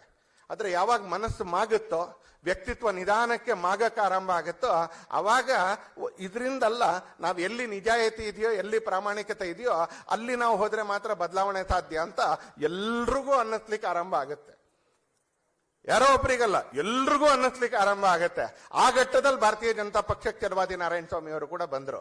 ಮನಸ್ಸು ಮಾಗಿದಾಗ ವ್ಯಕ್ತಿತ್ವ ನಿಧಾನಕ್ಕೆ ಪಕ್ವವಾಗಿ ಸರಿ ತಪ್ಪು ಅನ್ನೋದು 100% ಗೊತ್ತಾಗ್ಲಿಕ್ಕೆ ಆರಂಭ ಆದಾಗ ಅವ್ರಿಗೆ ಗೊತ್ತಾಯ್ತು, ಅವ್ರಿಗೆ ನಾಟಕ ಎಲ್ಲಿದೆ, ಪ್ರಾಮಾಣಿಕತೆ ಎಲ್ಲಿದೆ ಅಂತ ಗೊತ್ತಾಯ್ತು. ಪ್ರಾಮಾಣಿಕತೆ ಇರ್ತಕ್ಕಂಥ ಜಾಗಕ್ಕೆ ಬರ್ತಾರೆ.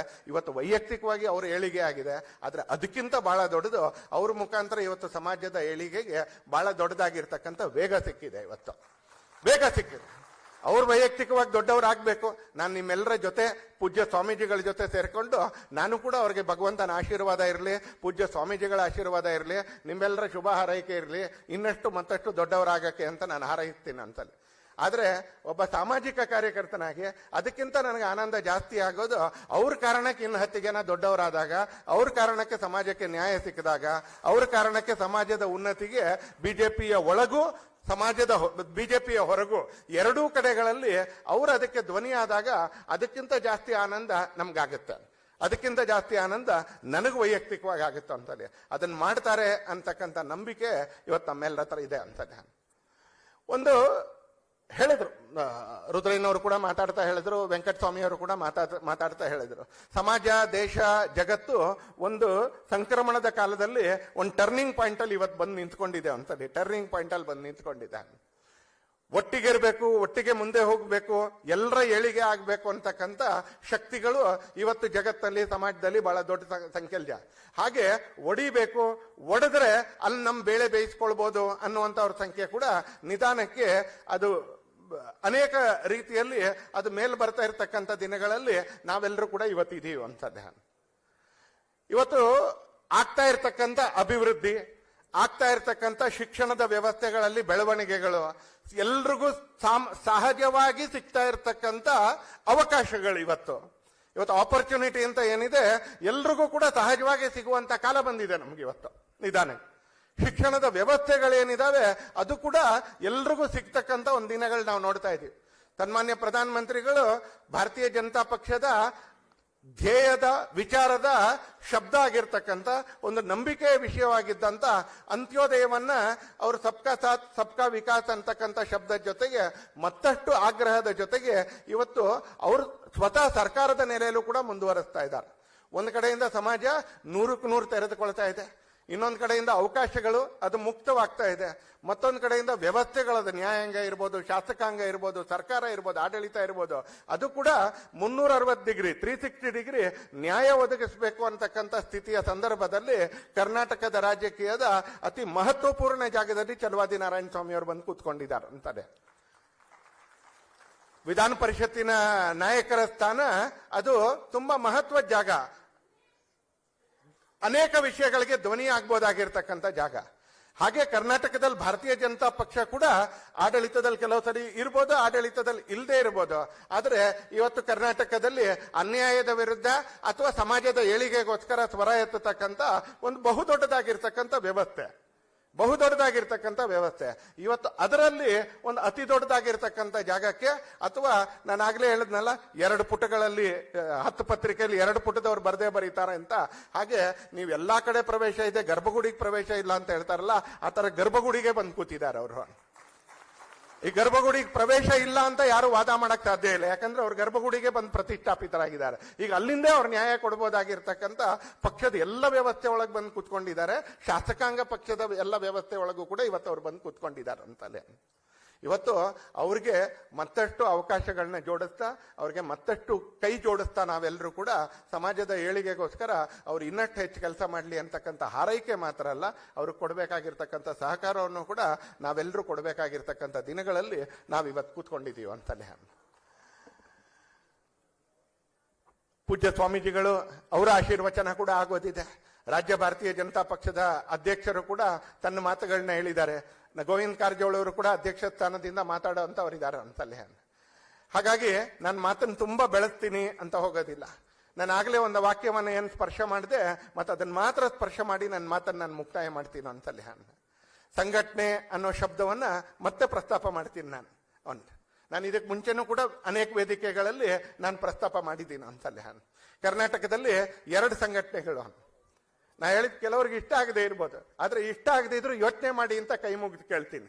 2 ಸಂಘಟನೆಗಳು ನಿರಂತರವಾಗಿ ಅನೇಕರ ತಂತ್ರಕ್ಕೆ, ಅನೇಕರ ಷಡ್ಯಂತ್ರಕ್ಕೆ ಒಳಗಾಗಿ ಅದು ಸಣ್ಣದಾಗ್ತಾ ಬಂತು. ಹಾಗಾಗಿ ಅವುಗಳಿಂದ ಏನ್ ಬಹಳ ಲಾಭ ಸಮಾಜಕ್ಕೆ ಆಗ್ಬೇಕಾಗಿತ್ತು ಅದಾಗ್ಲಿಲ್ಲ. ಅದರಲ್ಲಿ ಒಂದು ರೈತ ಸಂಘಟನೆಗಳು, 2ನೇ ದಲಿತ ಸಂಘಟನೆಗಳು. ಯಾರ್ಯಾರಿಗೋ ಸಾಧನರಾದ್ರು.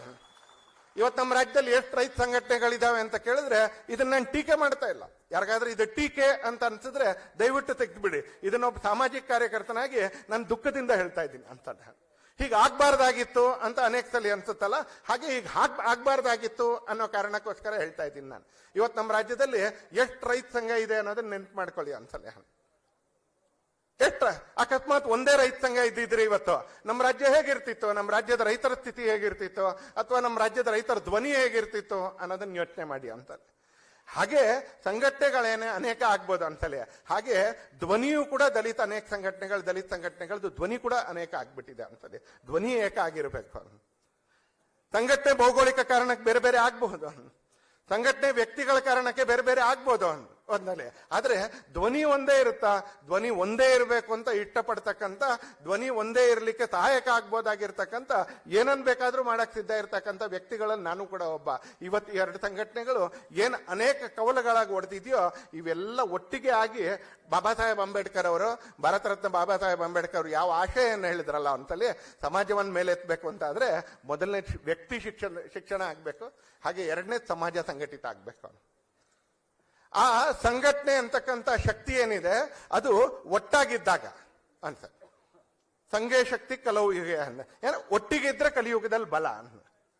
ಎಷ್ಟೇ ಭಿನ್ನಮತ ಇರ್ಬೋದು ನಮ್ಮ ಹತ್ರ, ಎಷ್ಟೇ ಆಕಾಂಕ್ಷೆಗಳಿರ್ಬೋದು, ಯಾವ್ದು ಬೇಕಾದ್ರೆ ಇರ್ಬೋದ, ಆದ್ರೆ ಸಂಘೇ ಶಕ್ತಿ ಕಲಯುಗೆ ಒಟ್ಟಿಗೆ ಇದ್ರೆ ಕಲಿಯುಗದಲ್ಲಿ ಅದೊಂದು ಶಕ್ತಿ. ಕಲಿಯುಗದಲ್ಲಿ ಭಗವಂತ ಬರ್ತಾರೆ ಅಂತ ಏನಿಲ್ಲ ಅಂತ. ಕಲಿಯುಗದಲ್ಲಿ ಭಗವಂತ ಹೇಳ್ತಾನೆ, ಎಲ್ಲಿ ಒಟ್ಟಿಗೆ ಇದ್ದಾರೋ ಜನ ಅಲ್ಲಿ ನಾನು ಇರ್ತೀನಿ, ಒಟ್ಟಿಗಿದ್ದು ಒಳ್ಳೇದು ಎಲ್ಲೋ ಯೋಚನೆ ಮಾಡ್ತಾರೋ ಅಲ್ಲಿ ನಾನು ಇರ್ತೀನಿ. ಹೀಗೆ ಇವತ್ತು ಆ ಸಂಕ್ರಮಣದ ಕಾಲದಲ್ಲಿ ನಾನು ಮತ್ತೊಂದ್ಸಲಿ ಇಲ್ಲಿ ಚಲವಾದಿ ನಾರಾಯಣ ಸ್ವಾಮಿಯವರ ಅಭಿನಂದನಾ ಸಮಾರಂಭವನ್ನ ಒಂದು ನೆಪವಾಗಿ ಇಟ್ಕೊಂಡು ಒಂದ್ಸಲಿ ಮತ್ತೊಂದ್ಸಲಿ ನಾನು ಸಮಾಜದ ಎಲ್ಲ ಬಂಧುಗಳೆಲ್ಲ ನಾನು ಮನವಿ ಮಾಡ್ಲಿಕ್ಕೆ ಅಂತ ಪ್ರಯತ್ನ ಪಡ್ತೀನಿ. ಒಂದ್ಸಲಿ ನಮ್ಮ ಸಂಘಟನೆ ಮತ್ತಷ್ಟು ಗಟ್ಟಿ ಆಗ್ಬೇಕು. ಯಾರೋ ಕೆಲವು ವ್ಯಕ್ತಿಗಳಿಗೋಸ್ಕರ ನಾವು ಸಂಘಟಿತರಾಗಬೇಕಾಗಿರೋದಲ್ಲ ಅನ್ಸಲ್ಲ. ಅನ್ಯಾಯದ ವಿರುದ್ಧ ಹೋರಾಟಕ್ಕೂ ನಾವು ಸಂಘಟಿತರಾಗಿರ್ಬೇಕು, ಸಮಾಜದ ಏಳಿಗೆಗೋಸ್ಕರ ಕೂಡ ನಾವು ಸಂಘಟಿತರಾಗಬೇಕು. ಅನ್ಯಾಯದ ವಿರುದ್ಧ ಧ್ವನಿ ಎತ್ತರೋದ್ರಲ್ಲಿ ನಮ್ದು ರಾಜಕೀಯ ಭಿನ್ನತೆ ಇಲ್ಲ, ಇದು ಸ್ಪಷ್ಟ ಆಗ್ಬೇಕು ಅನ್ಸಲೆ. ಸಮಾಜದ ಉನ್ನತಿಯ ವಿಷಯದಲ್ಲೂ ನಾವು ರಾಜಕೀಯ ಭಿನ್ನತೆಯನ್ನು ತೋರ್ಪಡಿಸೋದಿಲ್ಲ ಅಂತಕ್ಕಂಥ ಸಂಕಲ್ಪ ಇರ್ತಕ್ಕಂಥ 100 ಮುಖಂಡರುಗಳು ಇವತ್ತು ಒಟ್ಟಾಗಬೇಕಾಗಿರ್ತಕ್ಕಂಥ ಕಾಲ ಬಂದಿದೆ ಅನ್ಸಲೆ. ಇವತ್ತಿನ ಈ ಸನ್ಮಾನ ಸಮಾರಂಭದಲ್ಲಿ ನನಗೆ ಆನಂದ ಆಗಿದೆ ಏನು ಅಂತ ಕೇಳಿದ್ರೆ, ನಾನು ಆಗ್ಲೇ ಹೇಳಿದೆ, ಅದನ್ನು ಉಲ್ಲೇಖ ಮಾಡ್ತಾ ಪ್ರಾರಂಭದಲ್ಲೇ ಹೇಳಿದೆ, ಭಾರತೀಯ ಜನತಾ ಪಕ್ಷವನ್ನು ಒಪ್ಪದೇ ಇರ್ತಕ್ಕಂಥ ಬಹಳ ಜನ ಕೂಡ ಬಂದಿರ್ಬೋದು ಇಲ್ಲಿ ಅಂತಲೇ, ಬಂದಿದ್ದೀರಿ ಅಂತ ಕೂಡ ವಿಶ್ವಾಸದಿಂದ ಹೇಳ್ತೀನಿ ನಾನು ಅಂತಲೇ. ಇದು ರಾಜಕೀಯದ ಚೌಕಟ್ಟನ್ನು ಮೀರಿ ನಮ್ಮ ಸಮಾಜದ ಒಬ್ಬ ವ್ಯಕ್ತಿ ಒಂದು ಒಳ್ಳೆ ಜಾಗಕ್ಕೆ ಹೋಗಿರ್ತಕ್ಕಂಥದ್ದನ್ನ ಆರೋಗ್ಯಕರವಾಗಿ ಯೋಚನೆ ಮಾಡಿ ಖುಷಿಯಲ್ಲಿ ಆನಂದದಲ್ಲಿ ಬಂದಿರತಕ್ಕಂಥ 100 ಜನ ಇವತ್ತಿಲ್ಲಿದ್ದೀವಿ. ಈ ಕಾರ್ಯಕ್ರಮದಲ್ಲಿ ಚಲವಾದಿ ನಾರಾಯಣ ಸ್ವಾಮಿ ಅವರಿಗೆ ವ್ಯಕ್ತಿಯಾಗಿ ಒಂದು ಸನ್ಮಾನ ನಡೆಯುತ್ತೆ. ಅವ್ರ ಕುಟುಂಬದ ಎಲ್ಲ ಸನ್ಮಿತ್ರರಿಗೆ ಅವ್ರ ಸನ್ಮಾನದಿಂದ ಆನಂದ ಆಗುತ್ತೆ. ಸಮಾಜಕ್ಕೇನು ಅಂತ ಕೇಳಿದ್ರೆ, ನಾನು ಮತ್ತೊಬ್ಬ ಸಾಮಾಜಿಕ ಕಾರ್ಯಕರ್ತನಾಗಿ ನಿಮ್ಮೆಲ್ಲರ ಹತ್ರ ವಿನಂತಿ ಮಾಡೋದಿಷ್ಟೇ, ಇಲ್ಲಿಂದ ನಮ್ದು ಒಂದು ಸ್ವಲ್ಪ ಹೊಸದಾಗಿ ಏನಾದರೂ ಆರಂಭ ಆಗ್ಬೇಕು ಅಂತ. 10 ಹಲವು ಕವಲುಗಳಾಗಿರೋರು ನಿಧಾನಕ್ಕೆ ನಾವು ಒಟ್ಟಾಗ್ಲಿಕ್ಕೆ ಆರಂಭ ಆಗಬೇಕು. ಸಮಾಜದ ವಿಷಯಗಳಲ್ಲಿ, ಸಮಾಜದ ಅನ್ಯಾಯದ ವಿರುದ್ಧ ಧ್ವನಿ ಎತ್ತೋದ್ರಲ್ಲಿ, ಸಮಾಜದ ಏಳಿಗೆ ವಿಷಯದಲ್ಲಿ ಹೋರಾಡೋದ್ರಲ್ಲಿ ನಮ್ಮ ಹತ್ರ 2 ಧ್ವನಿ ಇಲ್ಲ, ನಮ್ದು ಒಂದೇ ಧ್ವನಿ ಅಂತ ಆಗ್ಬೇಕು. ನಮ್ದು ಒಂದೇ ಧ್ವನಿ. ಕೂತ್ಕೊಳ್ಳೋಕೆ ಹಲವು ಕುರ್ಚಿ ಇರಲಿ, ಆದ್ರೆ ಧ್ವನಿ ಮಾತ್ರ ಒಂದೇ ಇರಬೇಕು ಅಂತಕ್ಕಂಥ ಒಂದು ಸಂಕಲ್ಪದ ಜೊತೆಗೆ ಇವತ್ತಿನ ಸನ್ಮಾನ ಸಮಾರಂಭದಲ್ಲಿ ನಾವೆಲ್ಲರೂ ಕೂಡ ಚಲವಾದಿ ನಾರಾಯಣ ಸ್ವಾಮಿ ಅವರಿಗೆ ಹಾರೈಸಿದ್ರೆ ನಾನು ಅನ್ಕೊಳ್ತೀನಿ ಸನ್ಮಾನದ ಕಾರ್ಯಕ್ರಮ ಕೂಡ ಸಾರ್ಥಕ ಆಗುತ್ತೆ. ಯಾಕಂದ್ರೆ ಆಯೋಜಕರಲ್ಲಿ ಅನೇಕರು, ಮತ್ ನಾನು ಹೇಳ್ತೀನಿ ಒಂದ್ಸಲಿ, ಅದೇನೋ ಬಿಜೆಪಿ ಬೆಂಬಲಿಗರಲ್ಲ, ಆಯೋಜಕರಲ್ಲಿ ಅನೇಕರು. ಅವರೆಲ್ಲರ ಮನಸ್ಸಿನಲ್ಲಿ ಇರ್ತಕ್ಕಂಥ ತುಡಿತ ಕೂಡ ಅದೇ. ಈ ಸಮಾಜ ವೇಗ ಅವಕಾಶ ಸಿಗ್ತಾ ಇರಬೇಕಾದ್ರೆ, ವ್ಯವಸ್ಥೆಗಳು ಪೂರಕ ಆಗ್ತಾ ಇರಬೇಕಾದ್ರೆ, ಆಪರ್ಚುನಿಟೀಸ್ ಆರ್ ಓಪನ್, ಹಾಗೆ ವ್ಯವಸ್ಥೆಗಳು ಪೂರಕವಾಗಿ ಬದಲಾಗ್ತಾ ಇರಬೇಕಾದ್ರೆ ಸಮಾಜದಲ್ಲಿ ಮಾನಸಿಕತೆಗಳು ಕೂಡ ಬದಲಾಗ್ತಾ ಇರತಕ್ಕಂಥ ದಿನಗಳಲ್ಲಿ ನಾವೊಂದು ಬಹುದೊಡ್ಡ ಬದಲಾವಣೆಗೆ ನಾವು ತೆರೆದುಕೊಳ್ಬೇಕು, ಒಗ್ಗಟ್ಟಿನಿಂದ ತೆರೆದುಕೊಳ್ಬೇಕು. ಅನ್ಸಲೆ ನಮ್ಮೆಲ್ಲರ ಮನಸ್ಸುಗಳು ಈ ಸಮಾಜವನ್ನ ಮತ್ತಷ್ಟು ಏಳಿಗೆಯ ದಿಕ್ಕಿನಲ್ಲಿ, ಶಿಕ್ಷಣದ ದಿಕ್ಕಿನಿಂದ, ಅವಕಾಶಗಳ ದೃಷ್ಟಿಯಿಂದ, ಎಲ್ಲ ತರದ ಅವಕಾಶಗಳ ದೃಷ್ಟಿಯಿಂದ ಮೇಲೆತ್ಕೊಂಡು ಬರೋ ದಿಕ್ಕಿನಲ್ಲಿ ನಾವೆಲ್ಲರೂ ಪ್ರಯತ್ನ ಮಾಡಬೇಕು ಅಂತ ಮಾತ್ರ ಹಾರೈಸ್ತಾ, ಆ ಸಂಕಲ್ಪದ ಜೊತೆಗೆ ಇವತ್ತಿನ ಈ ಸನ್ಮಾನ ಕಾರ್ಯಕ್ರಮದಲ್ಲಿ ಭಾಗವಹಿಸ್ತೀವಿ ಅನ್ನುವಂಥ ನಂಬಿಕೆಯಿಂದ ನಿಮ್ಮೆಲ್ಲರ ಶುಭ ಹಾರೈಕೆಗಳು ಛಲವಾದಿ ನಾರಾಯಣ ಸ್ವಾಮಿಯವರ ರಾಜಕೀಯ ಜೀವನದಲ್ಲಿ, ಅವರ ಕೌಟುಂಬಿಕ ಜೀವನಕ್ಕೆ, ಅವರ ವೈಯಕ್ತಿಕ ಜೀವನಕ್ಕೆ ಇರಲಿ ಅಂತ ಹೇಳಿ ಪೂಜ್ಯ ಸ್ವಾಮೀಜಿಗಳ ಆಶೀರ್ವಾದವೂ ಇರಲಿ ಅಂತ ಹಾರೈಸ್ತಾ ನನ್ನ ಮಾತುಗಳನ್ನ ನಾನು ಮುಕ್ತಾಯ ಮಾಡ್ತೀನಿ. ನಮಸ್ಕಾರ.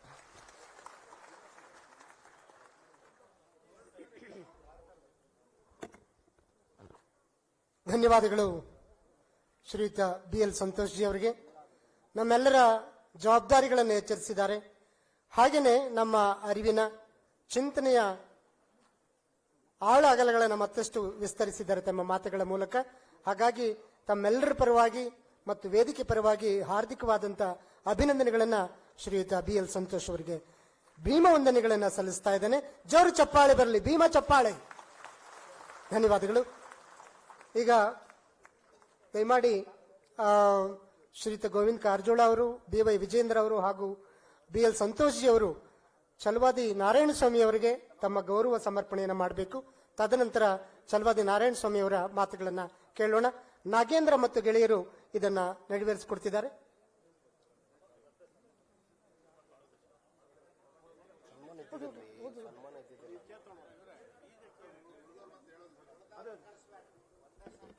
ಓಕೆ ಸರ್, ಹೌದು. ಉಳಿದವರು ಕೊನೆಗೆ, ಈಗ ಒಂದೇ ಅಧ್ಯಕ್ಷರ ಅಪ್ಪಣೆ ಆಗಿದೆ. ದಯವಿಟ್ಟು ವೇದಿಕೆ ಮೇಲೆ ಈ ಸನ್ಮಾನ ಮಾತ್ರ ನಿಮ್ಮೆಲ್ಲರ ಪರವಾಗಿ ನಡೀತಾ ಇದೆ. ಇದು ಅಭಿನಂದನೆ. ಇದಾದ ನಂತರ ಕೊನೆಯಲ್ಲಿ ಎಲ್ಲ ಅತಿಥಿಗಳು ಮತ್ತು ಪೂಜ್ಯ ಶ್ರೀಗಳ ಮಾತಿನ ನಂತರ ನಿಮಗೆ ಅವಕಾಶವನ್ನು ಕೊಡಲಾಗುತ್ತೆ. ಅಲ್ಲಿವರೆಗೆ ತಾವು ತಾಳ್ಮೆಯಿಂದ ಸಹಕರಿಸಬೇಕು ಅಂತ ವಿನಂತಿ ಮಾಡ್ತೇನೆ. ಶ್ರೀಮತಿ ಸುನಂದ ನಾರಾಯಣ ಸ್ವಾಮಿ ಅವರು ಕೂಡ ಈ ಸಂದರ್ಭದಲ್ಲಿ ತಮ್ಮ ಉಪಸ್ಥಿತಿಯನ್ನ ನೀಡಬೇಕು ಅಂತ ಹೇಳಿ ಕೋರ್ತೇನೆ. ಬಂಧುಗಳೇ, ಮೂಲತಃ ದೇವನಹಳ್ಳಿ, ಆದರೆ ಬದುಕಿನ ಅನ್ವೇಷಣೆಗೆ ನಿಂತಾಗ ಹೊಸಕೋಟೆ ತಳ ಊರ್ತಾರೆ ಇವರ ಕುಟುಂಬ, ಛಲವಾದಿ ನಾರಾಯಣ ಸ್ವಾಮಿ ಅವರ ಕುಟುಂಬ. ಹತ್ತಿರದ ಸರ್ಕಾರಿ ಶಾಲೆಗಳಲ್ಲಿ ವಿದ್ಯಾಭ್ಯಾಸದ ನಂತರ ವಿಪುರಂ ಕಾಲೇಜಿನಲ್ಲಿ ಕಾಲೇಜು ಶಿಕ್ಷಣ ಆಗುತ್ತೆ. ಶಾಲಾ ಕಾಲೇಜು ದಿನಗಳಲ್ಲಿ ನಾಯಕರಾಗಿ ರೂಪುಗೊಂಡಂತ ಛಲವಾದಿ ನಾರಾಯಣ ಸ್ವಾಮಿ ಅವರು ಸಾಮಾಜಿಕ ಸೇವಾ ಚಟುವಟಿಕೆಗಳಲ್ಲಿ ರೈತರ ಪರವಾಗಿ, ದಲಿತರ ಪರವಾಗಿ ಕಾರ್ಯವನ್ನ ನಿರ್ವಹಿಸಿಕೊಂಡು ಬಂದಂತವರು. ಆದರೆ ಛಲವಾದಿ ಮಹಾಸಭಾ ಸ್ಥಾಪನೆಯ ಮೂಲಕ ಸಾರ್ವಜನಿಕ ಜೀವನಕ್ಕೆ ಮತ್ತಷ್ಟು ವಿಸ್ತರಿಸಿಕೊಳ್ತಾರೆ. ಇಡೀ ರಾಜ್ಯಾದ್ಯಂತ ಛಲವಾದಿ ಸಮುದಾಯವನ್ನ ಒಗ್ಗಟ್ಟು ಮಾಡಬೇಕು, ಅವರಿಗೆ ಸಾಮಾಜಿಕ ರಾಜಕೀಯ ಅರಿವನ್ನು ನೀಡಬೇಕು ಅನ್ನುವಂಥ ನಿಟ್ಟಿನಲ್ಲಿ ಅಂಬೇಡ್ಕರ್ ಚಿಂತನೆಗಳ ಮೂಲಕ ಇಡೀ ರಾಜ್ಯವನ್ನು ಸುತ್ತಾಡ್ತಾರೆ. ಅದಾದ ನಂತರ ಭಾರತೀಯ ಜನತಾ ಪಕ್ಷ ಅವರನ್ನ ಕರೆದು ಪಕ್ಷದಲ್ಲಿ ವಕ್ತಾರರನ್ನಾಗಿ ನೇಮಕ ಮಾಡಿಕೊಳ್ಳುತ್ತೆ. ಅದಾದ ನಂತರ ಅವ್ರನ್ನ MLC ಮಾಡುತ್ತೆ. ಇದೀಗ ಕರ್ನಾಟಕ ವಿಧಾನಮಂಡಲದ ಮೇಲ್ಮನೆಯ ವಿಪಕ್ಷ ನಾಯಕರನ್ನಾಗಿ ಆಯ್ಕೆ ಮಾಡಿದೆ. ಈ ಸಂತೋಷಕ್ಕಾಗಿ ಈ ಅಭಿನಂದನೆ ಸಮಾರಂಭ. ದಯವಿಟ್ಟು ಚಪ್ಪಾಳೆಗಳು ಬರಲಿ, ಸಂತೋಷದ ಚಪ್ಪಾಳೆ, ಖುಷಿಯ ಚಪ್ಪಾಳೆ, ಸಂಭ್ರಮದ ಚಪ್ಪಾಳೆ.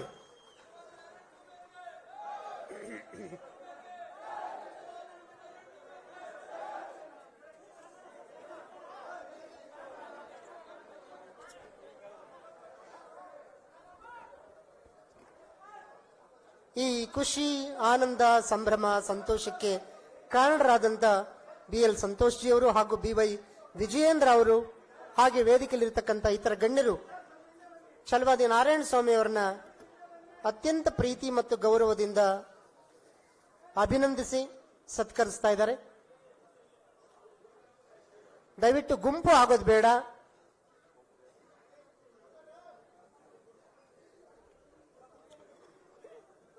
ಎಲ್ಲ ಕುತ್ಕೊಳ್ಳಿ ಪ್ಲೀಸ್.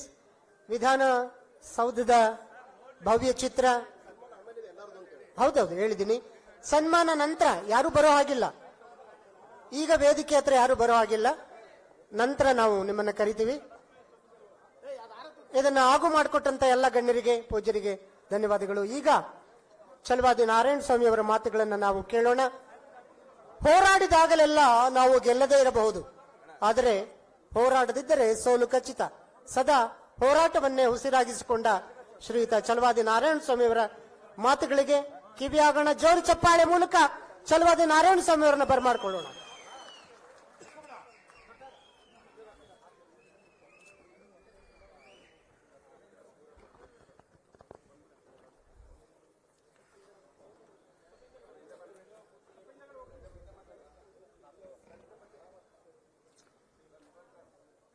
ಇಂದಿನ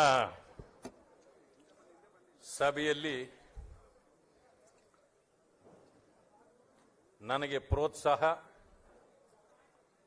ಆಶೀರ್ವಾದವನ್ನು ಮಾಡಲಿಕ್ಕೆ ಬಂದಿರತಕ್ಕಂಥ ನನ್ನೆಲ್ಲ ಹಿತೈಷಿ ಬಂಧುಗಳೇ,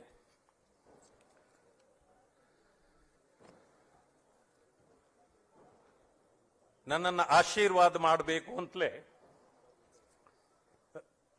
ಪಂಚ ಮಠಗಳ ಸ್ವಾಮೀಜಿಗಳು ಬಂದಿದ್ದಾರೆ. ಸಿದ್ದರಾಮ ಬೆಲ್ದಾಳ್ ಶರಣರು, ಜ್ಞಾನ ಪ್ರಕಾಶ್ ಸ್ವಾಮೀಜಿಯವರು, ಬಸವನಾಗಿದೇವ ಶರಣರು, ಸೇವಾಲಾಲ್ ಸರ್ದಾರ್ ಈ ಸ್ವಾಮೀಜಿಗಳು. ಮೊದಲಿಗೆ ಅವರುಗಳಲ್ಲಿ ನಮಸ್ಕರಿಸಿ ಇಂದಿನ ಈ ಸಭೆಯ ಅಧ್ಯಕ್ಷತೆಯನ್ನು ವಹಿಸಿರತಕ್ಕಂಥ ನನ್ನ ಮುಖಂಡರು, ರಾಜ್ಯದ ಮಾಜಿ ಮುಖ್ಯಮಂತ್ರಿಗಳು ಆಗಿದ್ದಂಥ ಗೋವಿಂದ್ ಎಂ ಕಾರಜೋಳಜಿ ಅವರೇ,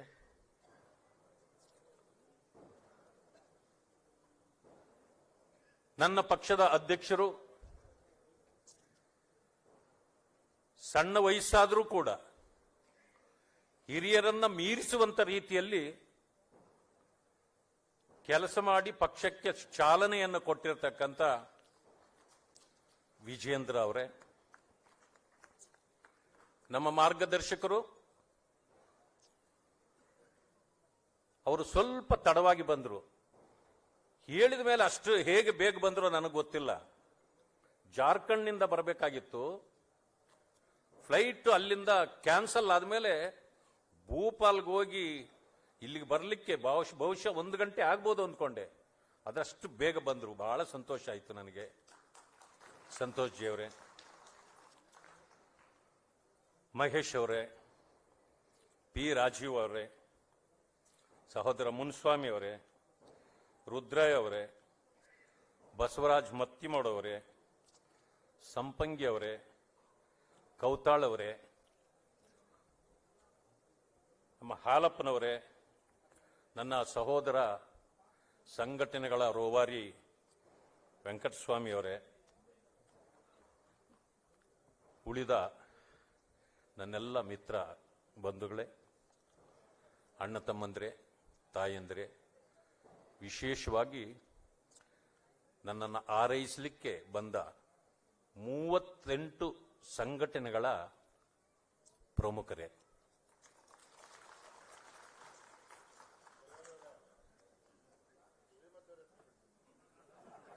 ಇಲ್ಲೇ ಮನೆಯಲ್ಲಿ ಹೇಳೋಣ ಅನ್ಕೊಂಡಿದ್ದೆ.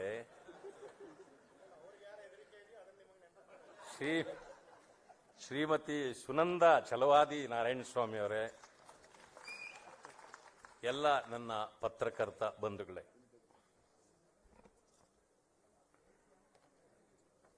ನಾನು ಒಂದು ಸಣ್ಣ ಘಟನೆಯನ್ನ ತಮ್ಮ ಮುಂದೆ ಇಡ್ತಾ ನನ್ನ ಮಾತುಗಳನ್ನು ಪ್ರಾರಂಭ ಮಾಡ್ತೇನೆ. ಒಂದು ಕುಗ್ರಾಮದಲ್ಲಿ ಹುಟ್ಟಿದ ಒಂದು ಕೂಸು. ಸಣ್ಣ ಹಳ್ಳಿಗಳಲ್ಲಿ ಹೇಗಿರ್ತದೆ ಪರಿಸ್ಥಿತಿ ತಮಗೆಲ್ಲರಿಗೂ ಗೊತ್ತಿರತಕ್ಕಂಥದ್ದೇ. ಯಾಕೆಂದ್ರೆ ತಾವೆಲ್ಲರೂ ಕೂಡ ಅಲ್ಲಿಂದ ಬಂದವರೇ, ನನಗೆ ಗೊತ್ತಿದೆ. ಒಬ್ಬ ತಂದೆ ಹುಡುಗನನ್ನ ಓದಿಸ್ಬೇಕು ಅಂತ ಅನ್ಸುತ್ತೆ. ಆ ತಂದೆ ಅ ಈ ಕೂಡ ಕಲ್ತಿರೋದಿಲ್ಲ. 4-5 ಕ್ಲಾಸ್ ಆಯ್ತು, ಮಗನನ್ನ ಹೇಗಾದ್ರೂ ಓದಿಸ್ಬೇಕು ಅಂತೇಳಿ ಬೆಂಗಳೂರಿನಿಂದ ಒಂದು ಹಾಸ್ಟೆಲ್ಗೆ ತಂದು ಸೇರಿಸಿಬಿಡ್ತಾರೆ. ಆ ಹುಡುಗನಿಗೆ 2 ಚಡ್ಡಿ, 2 ಅರ್ಧ ಅರಿದ ಹೋದ 2 ಚಡ್ಡಿ, 2 ಶರ್ಟ್ ಬಿಟ್ಟರೆ ಬೇರೆ ಏನು ಇರೋದಿಲ್ಲ.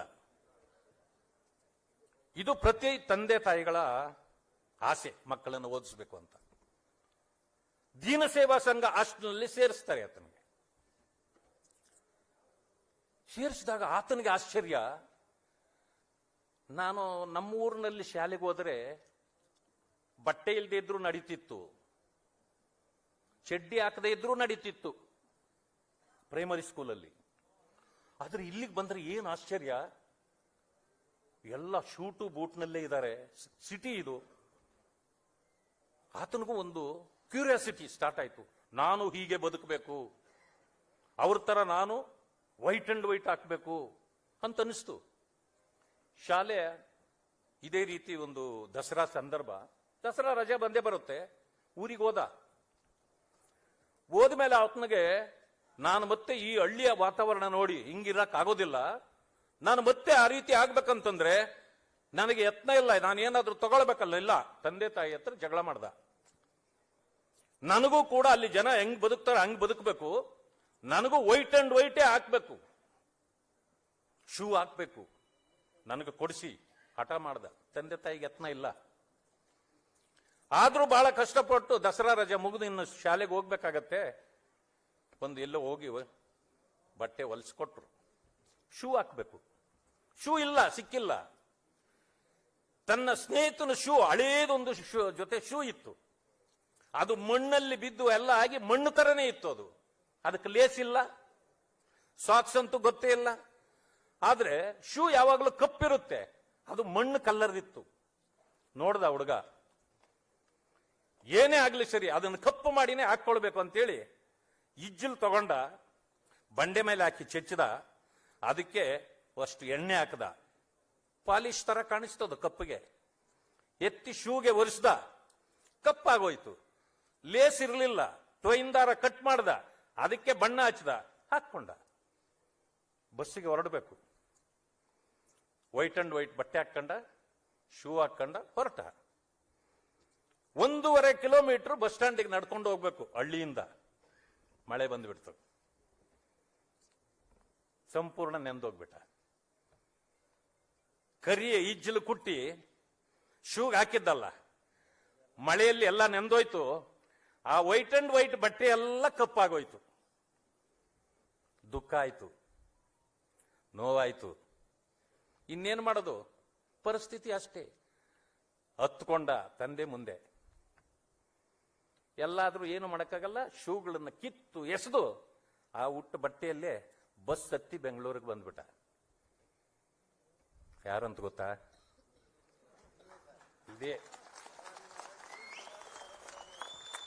ಇದೇ ಛಲವಾದಿ ನಾರಾಯಣ. ನನ್ನ ಜೊತೆಯಲ್ಲಿ ಓದಿದವರು ಅನೇಕರು ಇಲ್ಲಿ ಬಂದು ಕುಳಿತಿದ್ದಾರೆ ಇವತ್ತು. ಅವರಿಗೆ ಸಾಮಾನ್ಯವಾಗಿ ಗೊತ್ತಿದೆ. ಆದರೆ ನನ್ನ ಆಸೆಗಳು ಪೂರೈಸಿವೆ. ಅದಾದ ನಂತರ ನಾನು ವೈಟ್ ಅಂಡ್ ವೈಟ್ ಹಾಕಲಿಲ್ವೇ?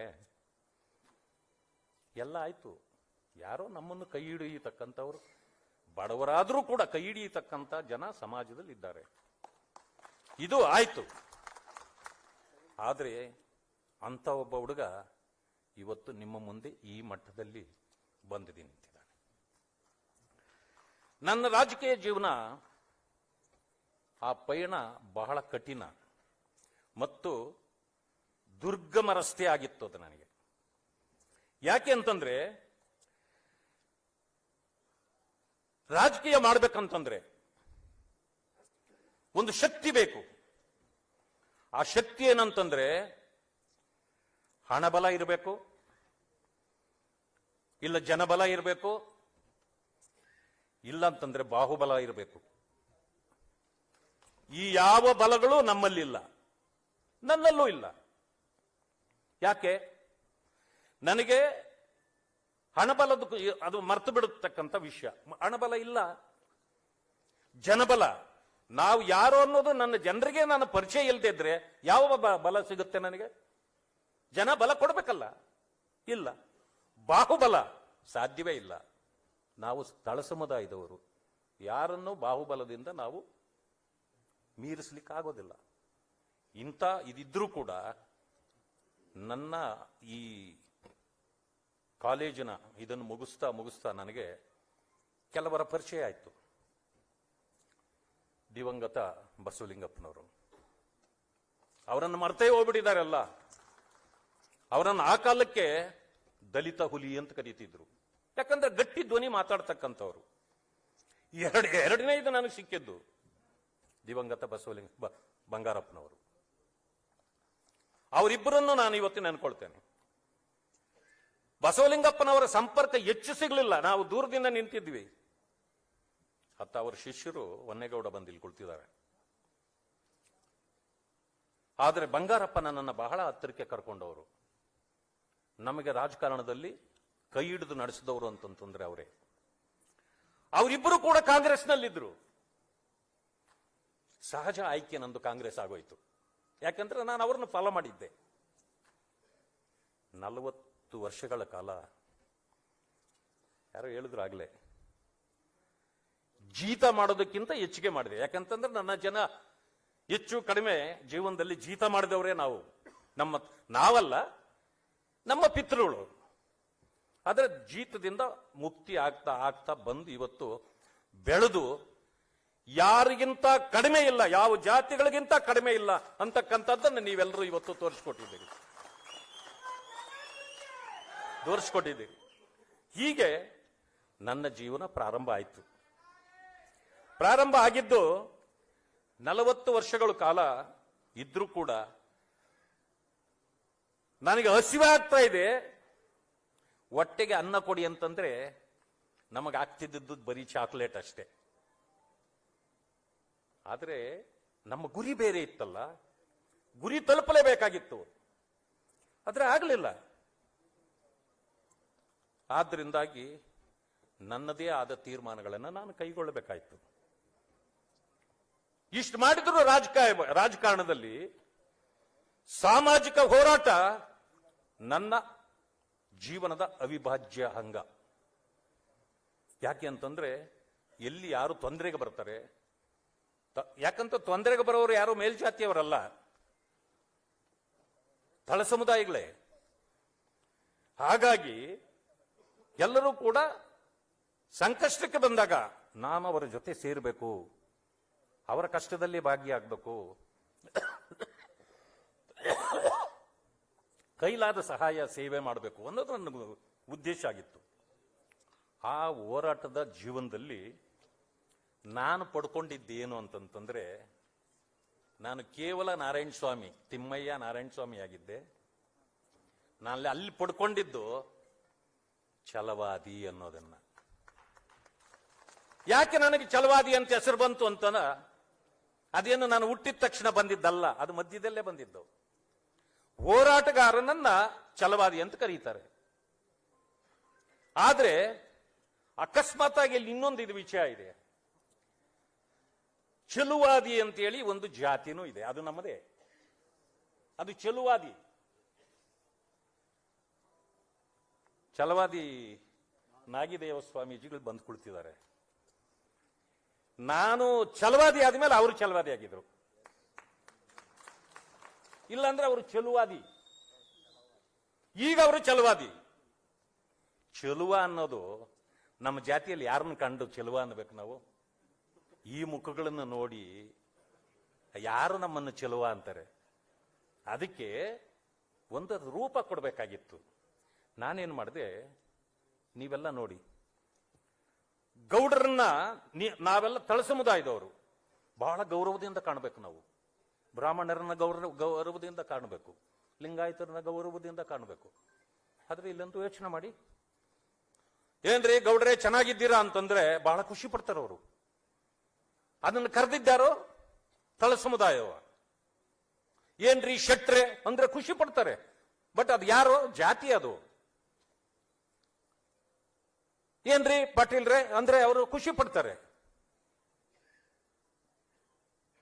ನಾವೆಲ್ಲ ನೋಡಿದ್ದೀವಿ, ಕರೆದು ನೋಡಿದ್ದೀವಿ. ಏನ್ ರೆಡ್ಡಿ ಅಂದ್ರೆ ರೆಡ್ಡಿ ಜಾತಿ ತಾನೆ, ಏನ್ ರೆಡ್ಡಿ ಅವರೇ ಚೆನ್ನಾಗಿದ್ದಾರ ಖುಷಿ ಪಡ್ತಾರೆ. ಏನ್ ಮಾದಿಗ, ಏನ್ ವಲಿಯ ಅಂದ್ರೆ ಖುಷಿ ಪಡ್ತೀವ? ಕೇಸ್ ಹಾಕಿ ಒಳಗಡೆ ಹಾಕ್ತೀವಿ. ಹೌದಾ ಇಲ್ಲ? ಮಾಡ್ತೀವ ಇಲ್ಲ? ಮಾಡ್ತೀವಿ. ಆದ್ರೆ ಇದಕ್ಕೂ ಒಂದು ದಾರಿ ಹುಡುಕ್ಬೇಕು. ಇದು ನನ್ನ ಉದ್ದೇಶ. ಯಾಕೆ ಅಂತಂದ್ರೆ ನಾವೇನಾದ್ರೂ ಜಾತಿ ನಿಂದನೆ ಮಾಡಿದ್ರು ಅಂತ ಕೇಸ್ ಹಾಕಿದ್ರೆ ಬೇಲ್ ಇಲ್ಲದೆ ಮಿನಿಮಮ್ 15 ದಿವಸ ಆದ್ರೂ ಜೈಲಲ್ಲಿ ಇದ್ದು ಬರ್ತಾನೆ. ಆ ಬಂದವನು ಪರ್ಮನೆಂಟ್ ಆಗಿ ನಮ್ಮ ಜೀವನ ಪರ್ಯಂತ ನಮ್ಮ ವಿರೋಧಿ ಆಗ್ತಾನೆ. ಯಾಕೆ ಬೇಕಿದು ನಮಗೆ? ಯೋಚನೆ ಮಾಡಿದೆ. ಕೆಲವರನ್ನ ಹಿರಿಯರನ್ನ ಕೂಡಿಸ್ಕೊಂಡೆ. ಒಂದು ಕೆಲಸ ಮಾಡೋಣ, ನಮ್ಮ ಜಾತಿಗಳಲ್ಲೇ ಚಲುವಾದಿ ಅನ್ನೋದಿದೆ, ಇದಕ್ಕೊಂದು ವ್ಯತ್ಯಾಸ ಮಾಡಿ ಒಂದು ಇದು ಮಾಡೋಣ, ಹೋರಾಟಗಾರನೂ ಆಗುತ್ತೆ, ಜಾತಿಗೂ ಒಂದು ಇದು ಬರುತ್ತೆ ಅಂತೇಳಿ. ಆವಾಗ ಏನು ಮಾಡಿದೆ, ಈ ಛಲವಾದಿ ಸಂಘಟನೆ ಮಾಡಕ್ ಹೋದೆ. ಬೇರೆಯವರು ಅನ್ಕೊಂಡ್ಬಿಟ್ರು ಇದೇನೋ ಒಂದು ಬೇರೆ ಮಾಡ್ತಿದ್ದಾನೆ, ಜಾತಿ ಇದು ಮಾಡ್ತಿದ್ದ. ನೋ, ನಾನು ಜಾತಿವಾದಿ ಅಲ್ಲ. ಇವತ್ತು ನಿಮ್ಮ ಮುಂದೆ ಸ್ಪಷ್ಟಪಡಿಸ್ತೇನೆ. ಎಲ್ಲ ಜಾತಿಯೂ ಮಾನವ ಜಾತಿ ಒಂದೇ. ನಾವು ಎಲ್ಲರ ಜೊತೆಯಲ್ಲಿ ಪ್ರೀತಿ ವಿಶ್ವಾಸಗಳನ್ನು ಹಂಚಿಕೊಂಡ್ರೆ ಮಾತ್ರ ನಾವು ಮಾನವೀಯರು. ಇಲ್ಲಾಂದ್ರೆ ನಾವು ಮಾನವರಾಗಲಿಕ್ಕೆ ಸಾಧ್ಯ ಇಲ್ಲ. ಆದರೆ ಪ್ರತಿಯೊಬ್ಬರನ್ನು ನಾನು ಪ್ರೀತಿಸ್ತೇನೆ, ಪ್ರತಿಯೊಬ್ಬರು ನನ್ನನ್ನು ಪ್ರೀತಿಸ್ತಾರೆ. ನಾನು ನನ್ನ ಜೀವನದಲ್ಲಿ ಕಾಂಟ್ರವರ್ಸಿ ಅನ್ನೋದನ್ನ ನಾನು ಕಂಡೇ ಇಲ್ಲ, ನಾನು ನೋಡಿಲ್ಲ. ಯಾಕೆಂದ್ರೆ ಹಿರಿಯರನ್ನ ಗೌರವಿಸ್ತಕ್ಕಂಥದ್ದು, ಹಿರಿಯರನ್ನ ಪ್ರೀತಿಸ್ತಕ್ಕಂಥದ್ದು ಮಾನವೀಯ ಧರ್ಮ ಆಗುತ್ತೆ. ಅದರಿಂದಾಗಿ ಇದನ್ನು ನಾನು ಮೈಗೂಡಿಸಿಕೊಂಡಿದ್ದೇನೆ. ಹೀಗಾಗಿ ಕಾಂಟ್ರವರ್ಸಿ ಬರೋದೇ ಇಲ್ಲ. ಆವಾಗ ನಾನು ಯೋಚನೆ ಮಾಡಿದೆ, ಒಂದು ತೀರ್ಮಾನ ಮಾಡಬೇಕಂತ. ಅರ್ಥಗಳನ್ನು ಹುಡುಕಿದೆ. ಛಲವಾದಿ ಅಂದ್ರೆ ಏನು? ನಾನು ಎರಡು ವಿಷಯ ಹೇಳ್ತೇನೆ ನಿಮಗೆ. ಛಲಗಾರ, ಹಠವಾದಿ, ಹಿಂಜರಿಯದವ, ಜಗ್ಗದವ, ಬಗ್ಗದವ, ಬೆನ್ನಟ್ಟುವವ, ಸಮರ್ಥ, ಅಚಲ ಮನಸ್ಸುಳ್ಳ, ಸ್ಥಿರ ಸಂಕಲ್ಪ, ಸ್ಥಿರ ನಿರ್ಧಾರ, ದೃಢ ನಿಶ್ಚಯ, ಮನೋನಿಶ್ಚಯ, ಮನೋಸ್ಥೈರ್ಯ, ದೃಢ ಸಂಕಲ್ಪ ಮಾಡಿದ, ಖಚಿತ ನಿರ್ಧಾರ ಹೊಂದಿದ, ತೀರ್ಮಾನ ಕೈಗೊಂಡ, ಲೆಕ್ಕಾಚಾರ ನಿರ್ಧರಿಸಿದ, ಗಟ್ಟಿ ಮನಸ್ಸಿನ, ಹಠ ಮಾಡುವವ, ಮೊಂಡ, ಪಶ್ಚಾತ್ತಾಪ ಪಡೆದವ, ಜಾಡು ಹಿಡಿದು ಹಿಂಬಾಲಿಸುವವ, ಭದ್ರವಾಗಿ ಹಿಡಿಯುವವ, ಬಿಟ್ಟು ಕೊಡದವ, ಬಿಗಿಯಾದವ, ಹಿಡಿದ ಪಟ್ಟು ಬಿಡದವ, ದಕ್ಷತೆಯಿಂದ ಕೂಡಿದವ, ಚಂಚಲ ಮನಸ್ಸಿಲ್ಲದ, ವ್ಯತ್ಯಾಸವಿಲ್ಲದ, ಅಭಿಪ್ರಾಯ ಏಕಾಗ್ರ ಚಿತ್ತವುಳ್ಳವನೇ ಛಲವಾದಿ.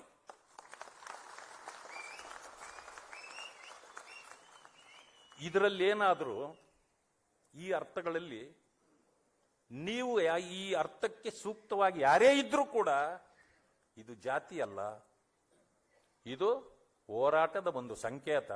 ನೀವು ಕೂಡ ಛಲವಾದಿಗಳೇ. ಹೆಸರಿಟ್ಕೊಂಡವನು ಮಾತ್ರ ಅಲ್ಲ, ನನಗೆ ಕಾರಣಾಂತರದಿಂದ ಹೆಸರನ್ನ ಕೊಟ್ಟಿದ್ದಾರೆ ಅಷ್ಟೇ. ಆದರೆ ನಂದು ಯಾವಾಗಲೂ ಕೂಡ ನನ್ನದು ನೇರ ನುಡಿನೇ. ಹಿಂದೆ ಒಂದು ಮುಂದೆ ಒಂದು ಮಾತಾಡೋದು ನನಗೆ ಇಲ್ಲವೇ ಇಲ್ಲ. ನಿರಂತರವಾಗಿ ಗಟ್ಟಿ ಧ್ವನಿ ನಂದು ಇದ್ದೇ ಇರುತ್ತೆ. ಆದರೆ ನಿಮ್ಮ ಮುಂದೆ ಅಲ್ಲ. ನಿಮ್ಮ ಮುಂದೆ ನಾನು ಗೌರವನೂ ಕೊಡಬೇಕು, ಪ್ರೀತಿಯನ್ನೂ ಕೊಡಬೇಕು. ನೀವು ಜೋರು ಮಾಡಿದಾಗ ನಾನು ಮಾಡಬೇಕು. ನೀವ್ಯಾರೋ ನನ್ನ ಮುಂದೆ ಜೋರು ಮಾಡಲ್ಲ. ಯಾಕೆ ಅಂತಂದ್ರೆ ನನ್ನ ಪ್ರೀತಿ ವಿಶ್ವಾಸಕ್ಕೆ ನೀವು ಸೋತು ಬಿಡ್ತೀರಿ. ಯಾರು ನನ್ನನ್ನ ಗಟ್ಟಿ ಧ್ವನಿಯಲ್ಲಿ ಮಾತಾಡ್ತಾರೆ, ನನ್ನದು ಗಟ್ಟಿ ಧ್ವನಿ ಖಂಡಿತ ಇದ್ದೇ ಇರ್ತದೆ. ಆ ರೀತಿಯೇ ನಾನು ನಡ್ಕೊಂಡಿದ್ದು. ಯಾಕೆ ಅಂದ್ರೆ ಅಂಬೇಡ್ಕರ್ ಒಂದು ಮಾತು ಹೇಳಿದ್ದಾರೆ, ಹುಲಿಯ ಹಾಲು ಕುಡಿದವನು ಗರ್ಜಿಸಲೇಬೇಕು. ಇನ್ನೇನು ಬೌ ಬೌ ಬೌ ಅನ್ನಕತ್ತದ? ಹುಲಿಯ ಹಾಲು ಕುಡಿದವರು ನಾಯಿ ತರ ಏನು ಮಾತಾಡಕ್ಕಾಗೋದಿಲ್ಲ, ಹುಲಿಯಂತೆ ಗರ್ಜಿಸಬೇಕು. ಆ ಇದರಲ್ಲೇ ನಾನು ಬಂದಿದ್ದು. ಆ ರೀತಿ ಗರ್ಜಿಸಬೇಕಾದ್ರೆ ಮೊದಲು ನಾವು ತಿಳ್ಕೋಬೇಕು, ತಪ್ಪುಗಳನ್ನ ನಾವು ಮಾಡಬಾರದು.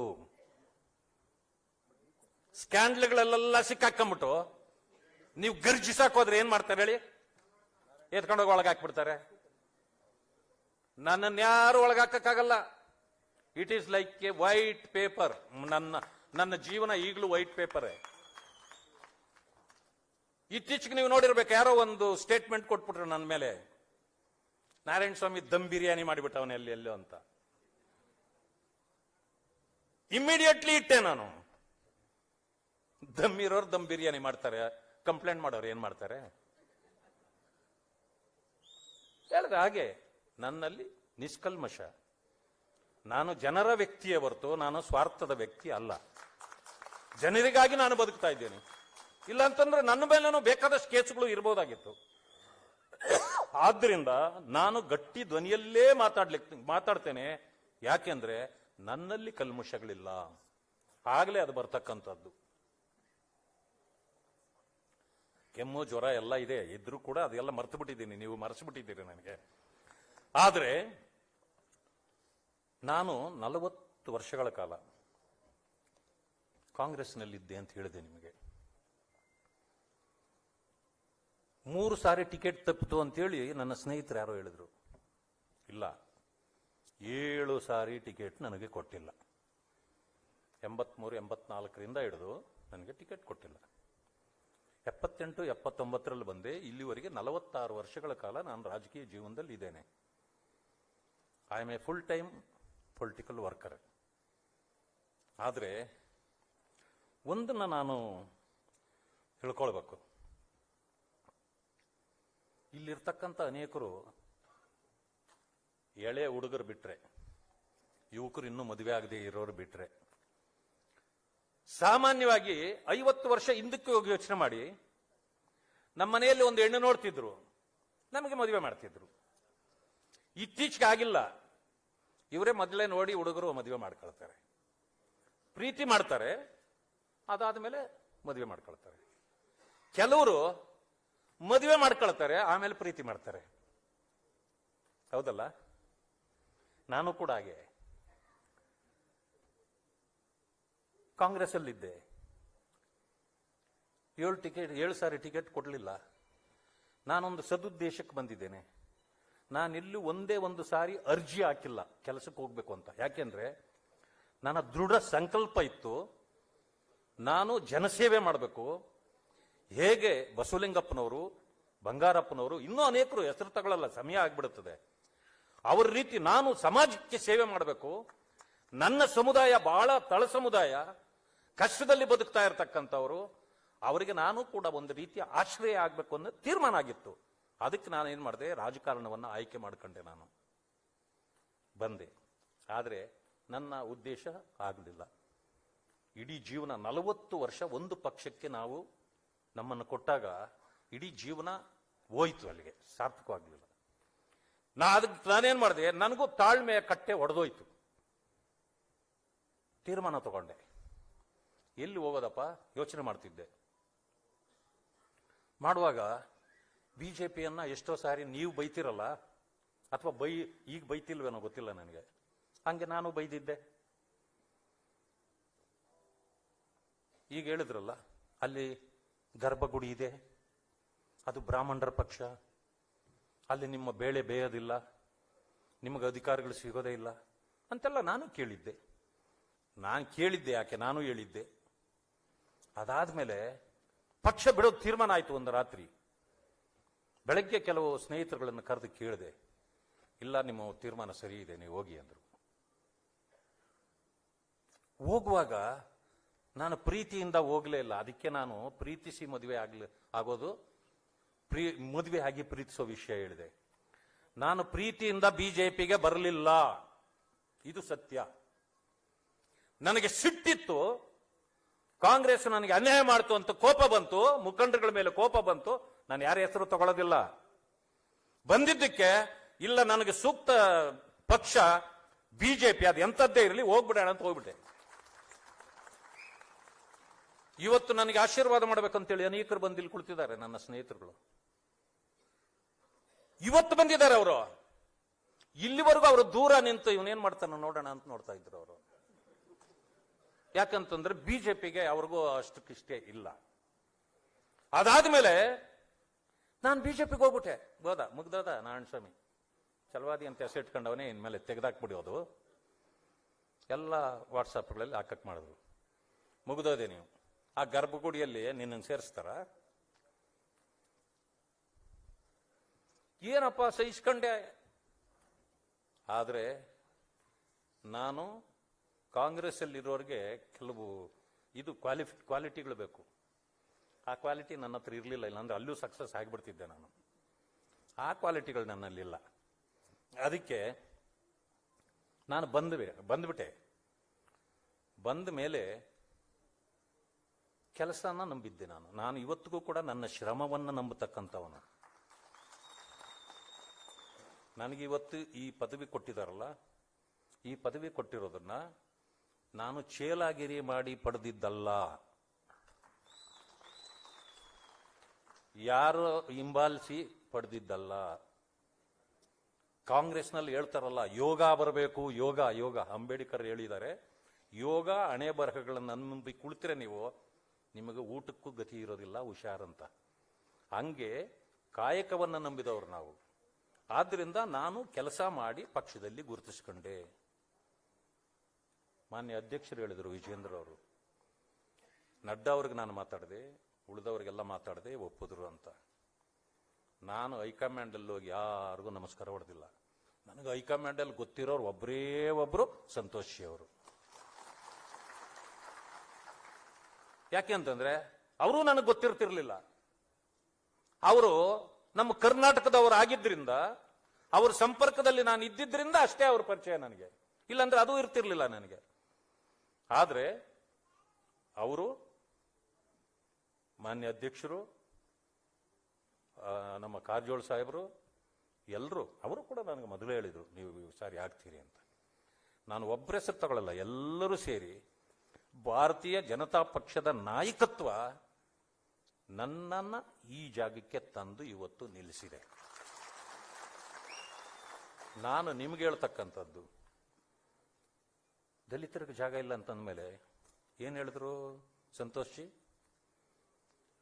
ನೀವು ಗರ್ಭಗುಡಿ ಅಂದ್ರಿ, ಎಲ್ಲಿದೆ?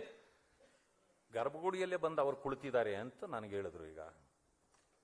ಬಟ್ ನಾನು ಬಿಜೆಪಿ ಕಾಂಗ್ರೆಸ್ ಬಿಟ್ಟು ಹೋದ್ಮೇಲೆ ಇಲ್ಲೆಲ್ಲ ಕೇಳಿದ್ದೆಲ್ಲ ಇತ್ತಲ್ಲ, ಅಲ್ಲಿ ಹೋಗಿ ಹುಡುಕದೆ ಗರ್ಭಗುಡಿ ಎಲ್ಲಿದೆ ಇಲ್ಲಿ ಅಂತ. ಆಮೇಲೆ ಅಲ್ಲಿ ಗರ್ಭಗುಡಿ ಕಾಣಲಿಲ್ಲ. ಆಮೇಲೆ ಮತ್ತೆ ಹುಡುಕದೆ, ಬ್ರಾಹ್ಮಣರೇ ಇದಾರಂತಲ್ಲ ಇಲ್ಲಿ, ಎಲ್ಲಿದ್ದಾರೆ ಅಂತ. ಬ್ರಾಹ್ಮಣರೂ ಕಾಣಲಿಲ್ಲ. ಎಲ್ಲರೂ ಇದ್ದಾರೆ ಅಲ್ಲಿ, ಆದ್ರೆ ದಲಿತರು ಇಲ್ವಾ? ಅವರೂ ಇದ್ದಾರೆ. ಅವ್ರು ಇಲ್ಲದೆ ಇದ್ದಿದ್ರೆ ಉಪಮುಖ್ಯಮಂತ್ರಿ ಹೆಂಗಾಗ್ತಿದ್ರು ಕಾರಜೋಳ ಅವರು?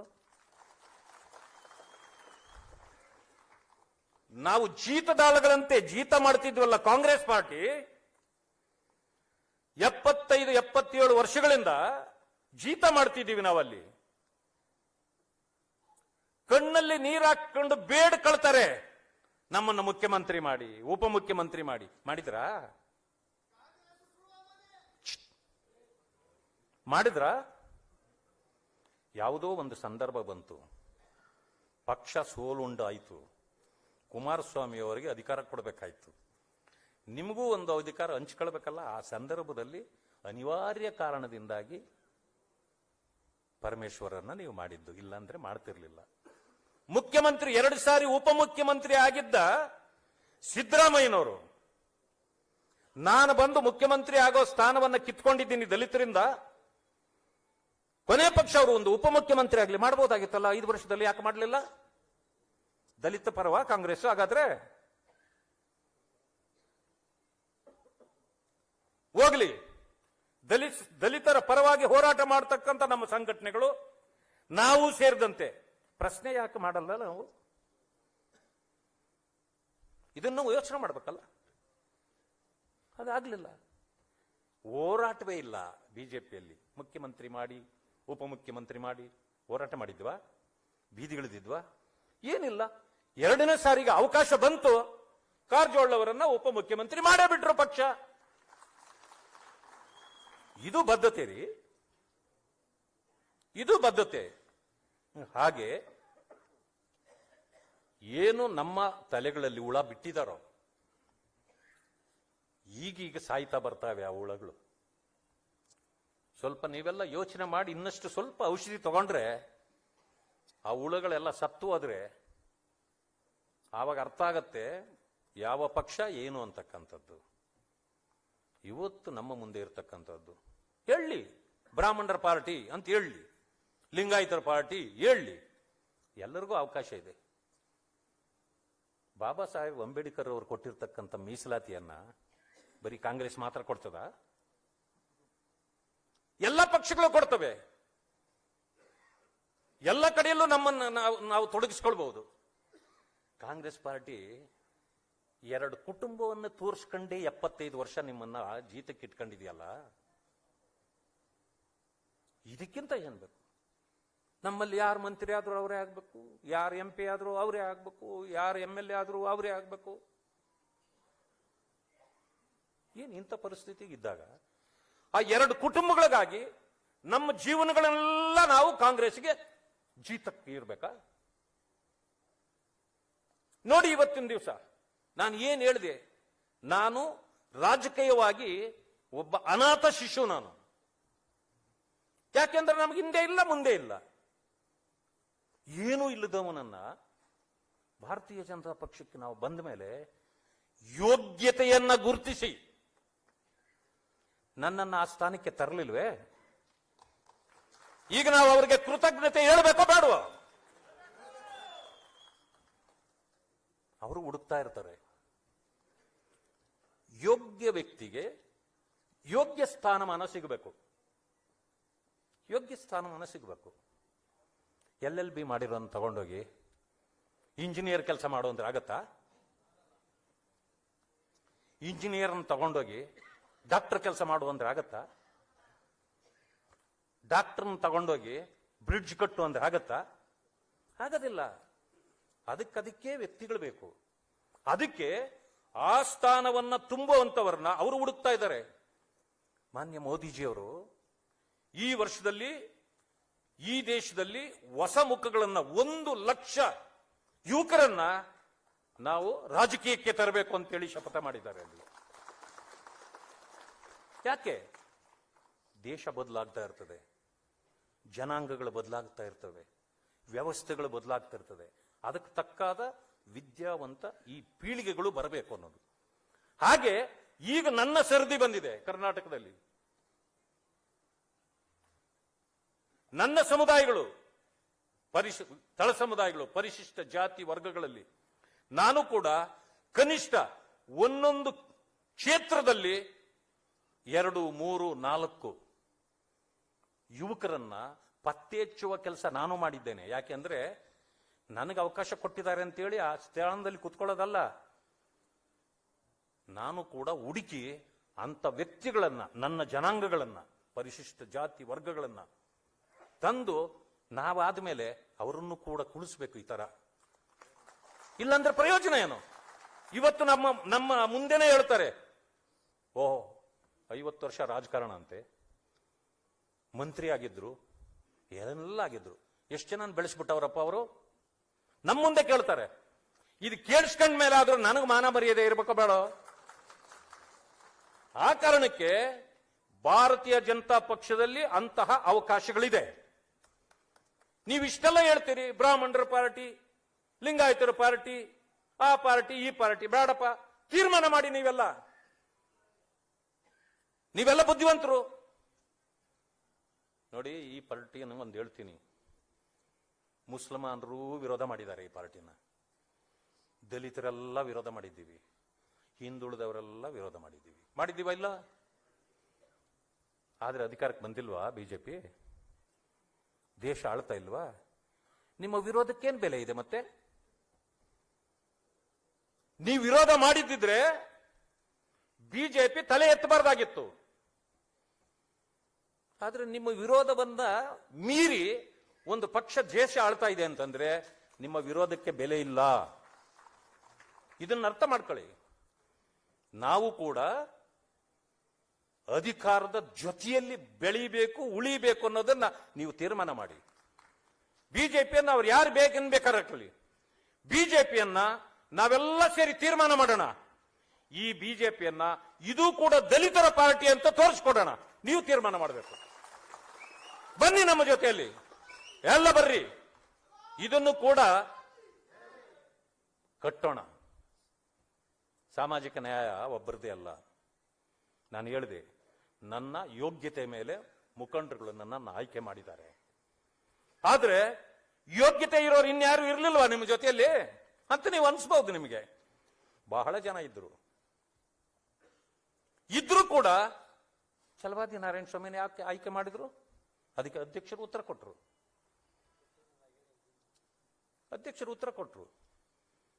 ಸಾಮಾಜಿಕ ನ್ಯಾಯ ಭಾಷಣ ಮಾಡೋದ್ರಲ್ಲ.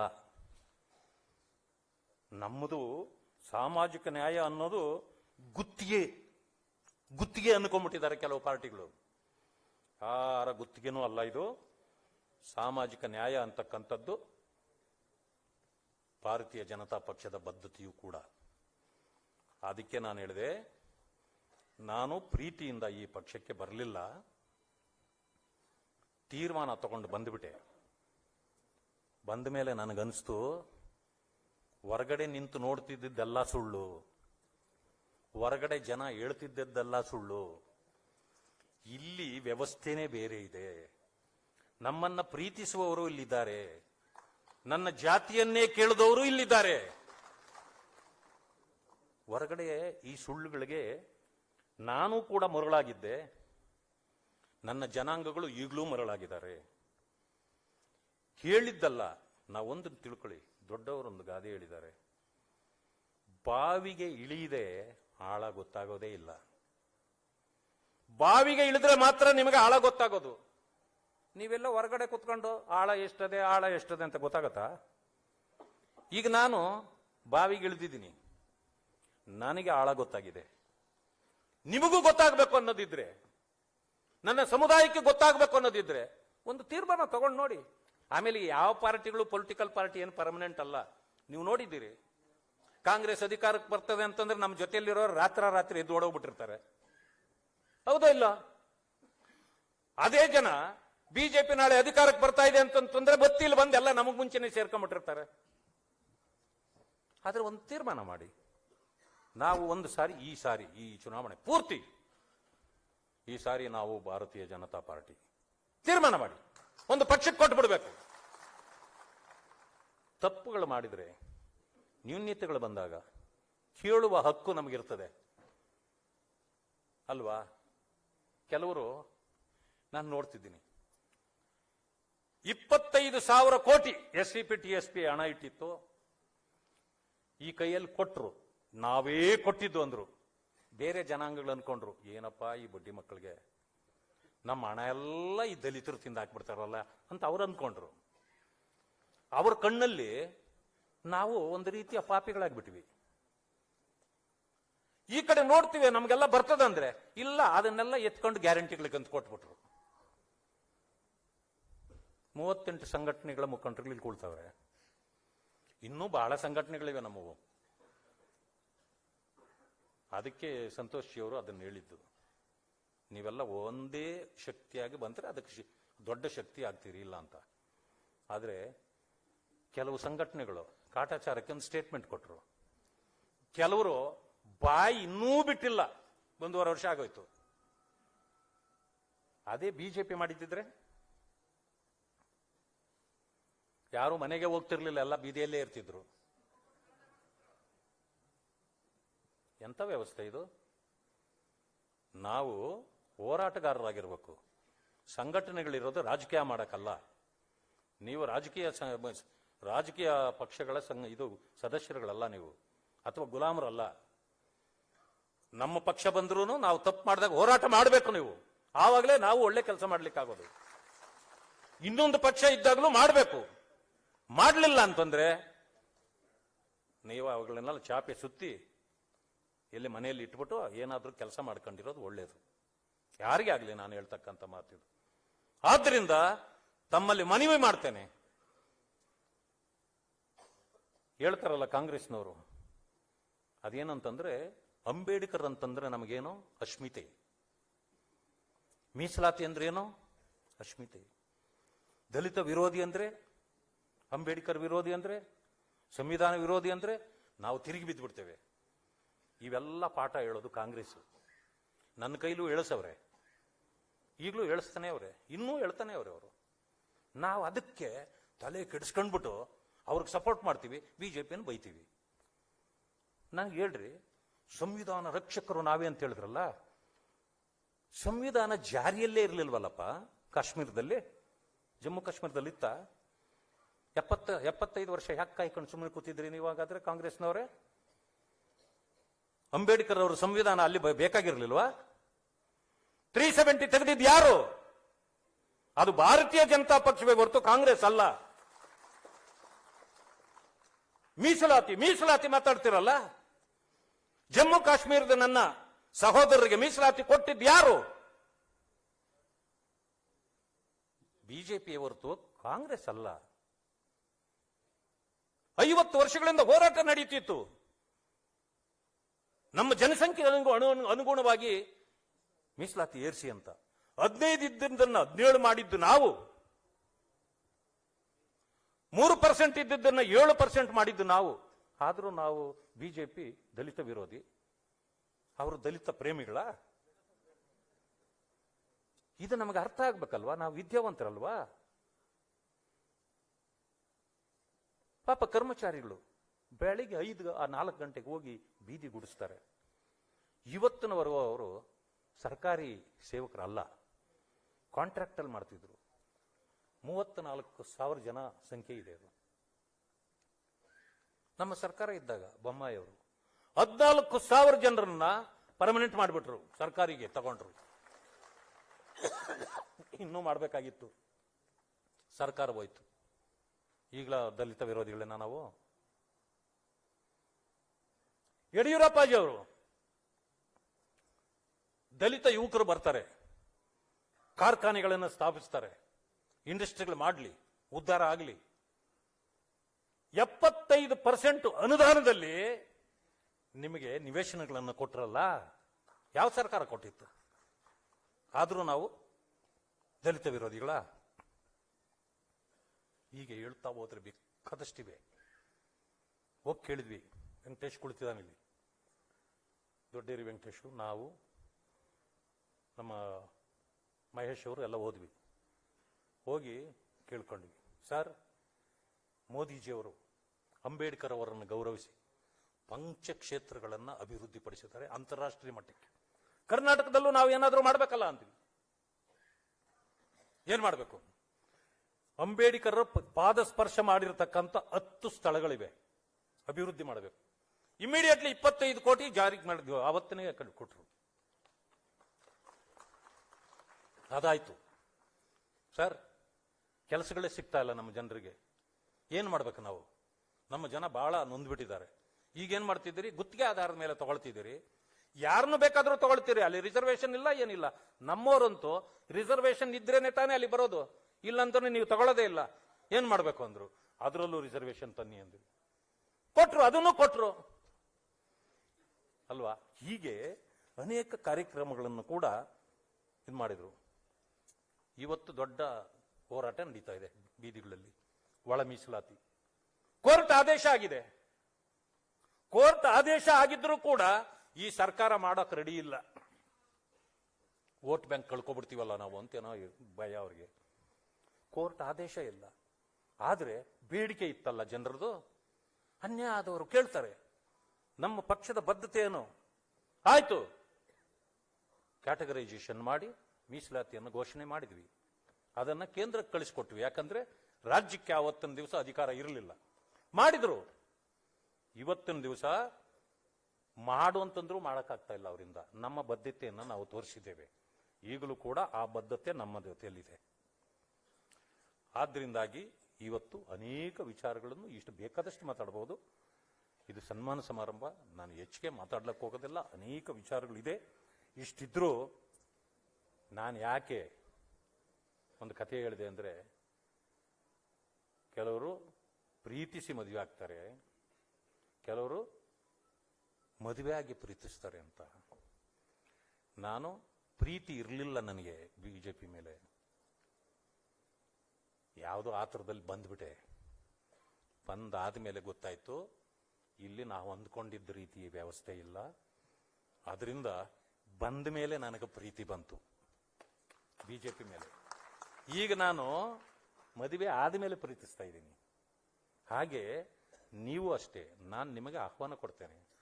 ನಿಮ್ಮ ಮೂಲಕ ನನ್ನ ಇಡೀ ಸಮುದಾಯಕ್ಕೆ, ರಾಜ್ಯಾದ್ಯಂತ ಇರತಕ್ಕಂಥ ನನ್ನ ಸಹೋದರರಿಗೆ ನಾನು ಆಹ್ವಾನ ಕೊಡ್ತೇನೆ.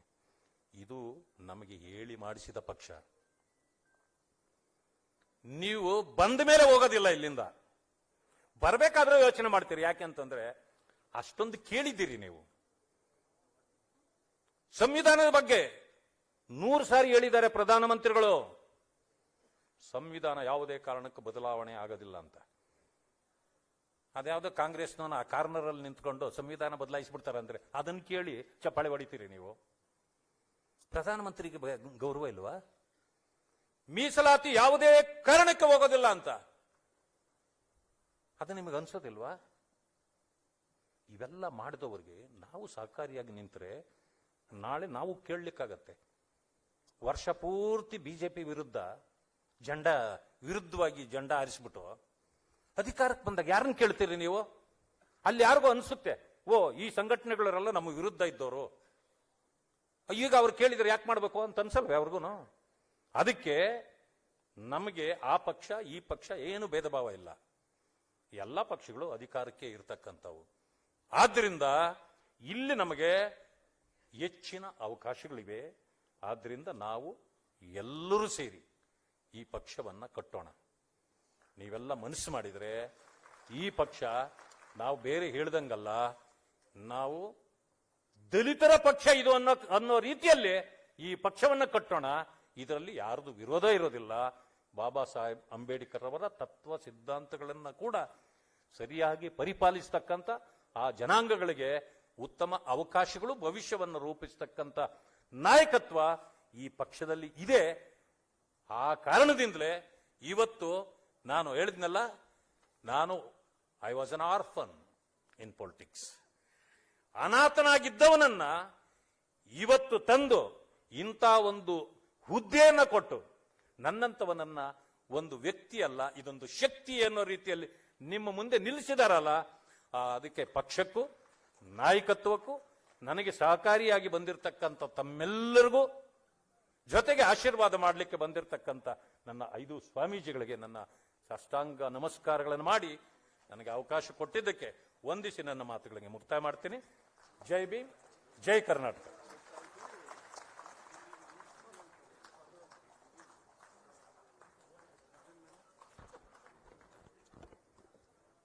ತಾವು ನಡೆದು ಬಂದ ಹಾದಿಯ ಜೊತೆಗೆ ಎಲ್ಲವನ್ನೂ ಕೂಡ ನಿರ್ಭಿಡೆಯಿಂದ ನಿಮ್ಮ ಮುಂದೆ ಇಟ್ಟಿದ್ದಾರೆ. ಯಾಕೆ ಈ ತರದ ಅನಿವಾರ್ಯ ಸ್ಥಿತಿ ಬಂತು, ಮತ್ತೆ ಇಲ್ಲಿಂದ ಆಚೆಗೆ ಏನ್ ಮಾಡಬೇಕು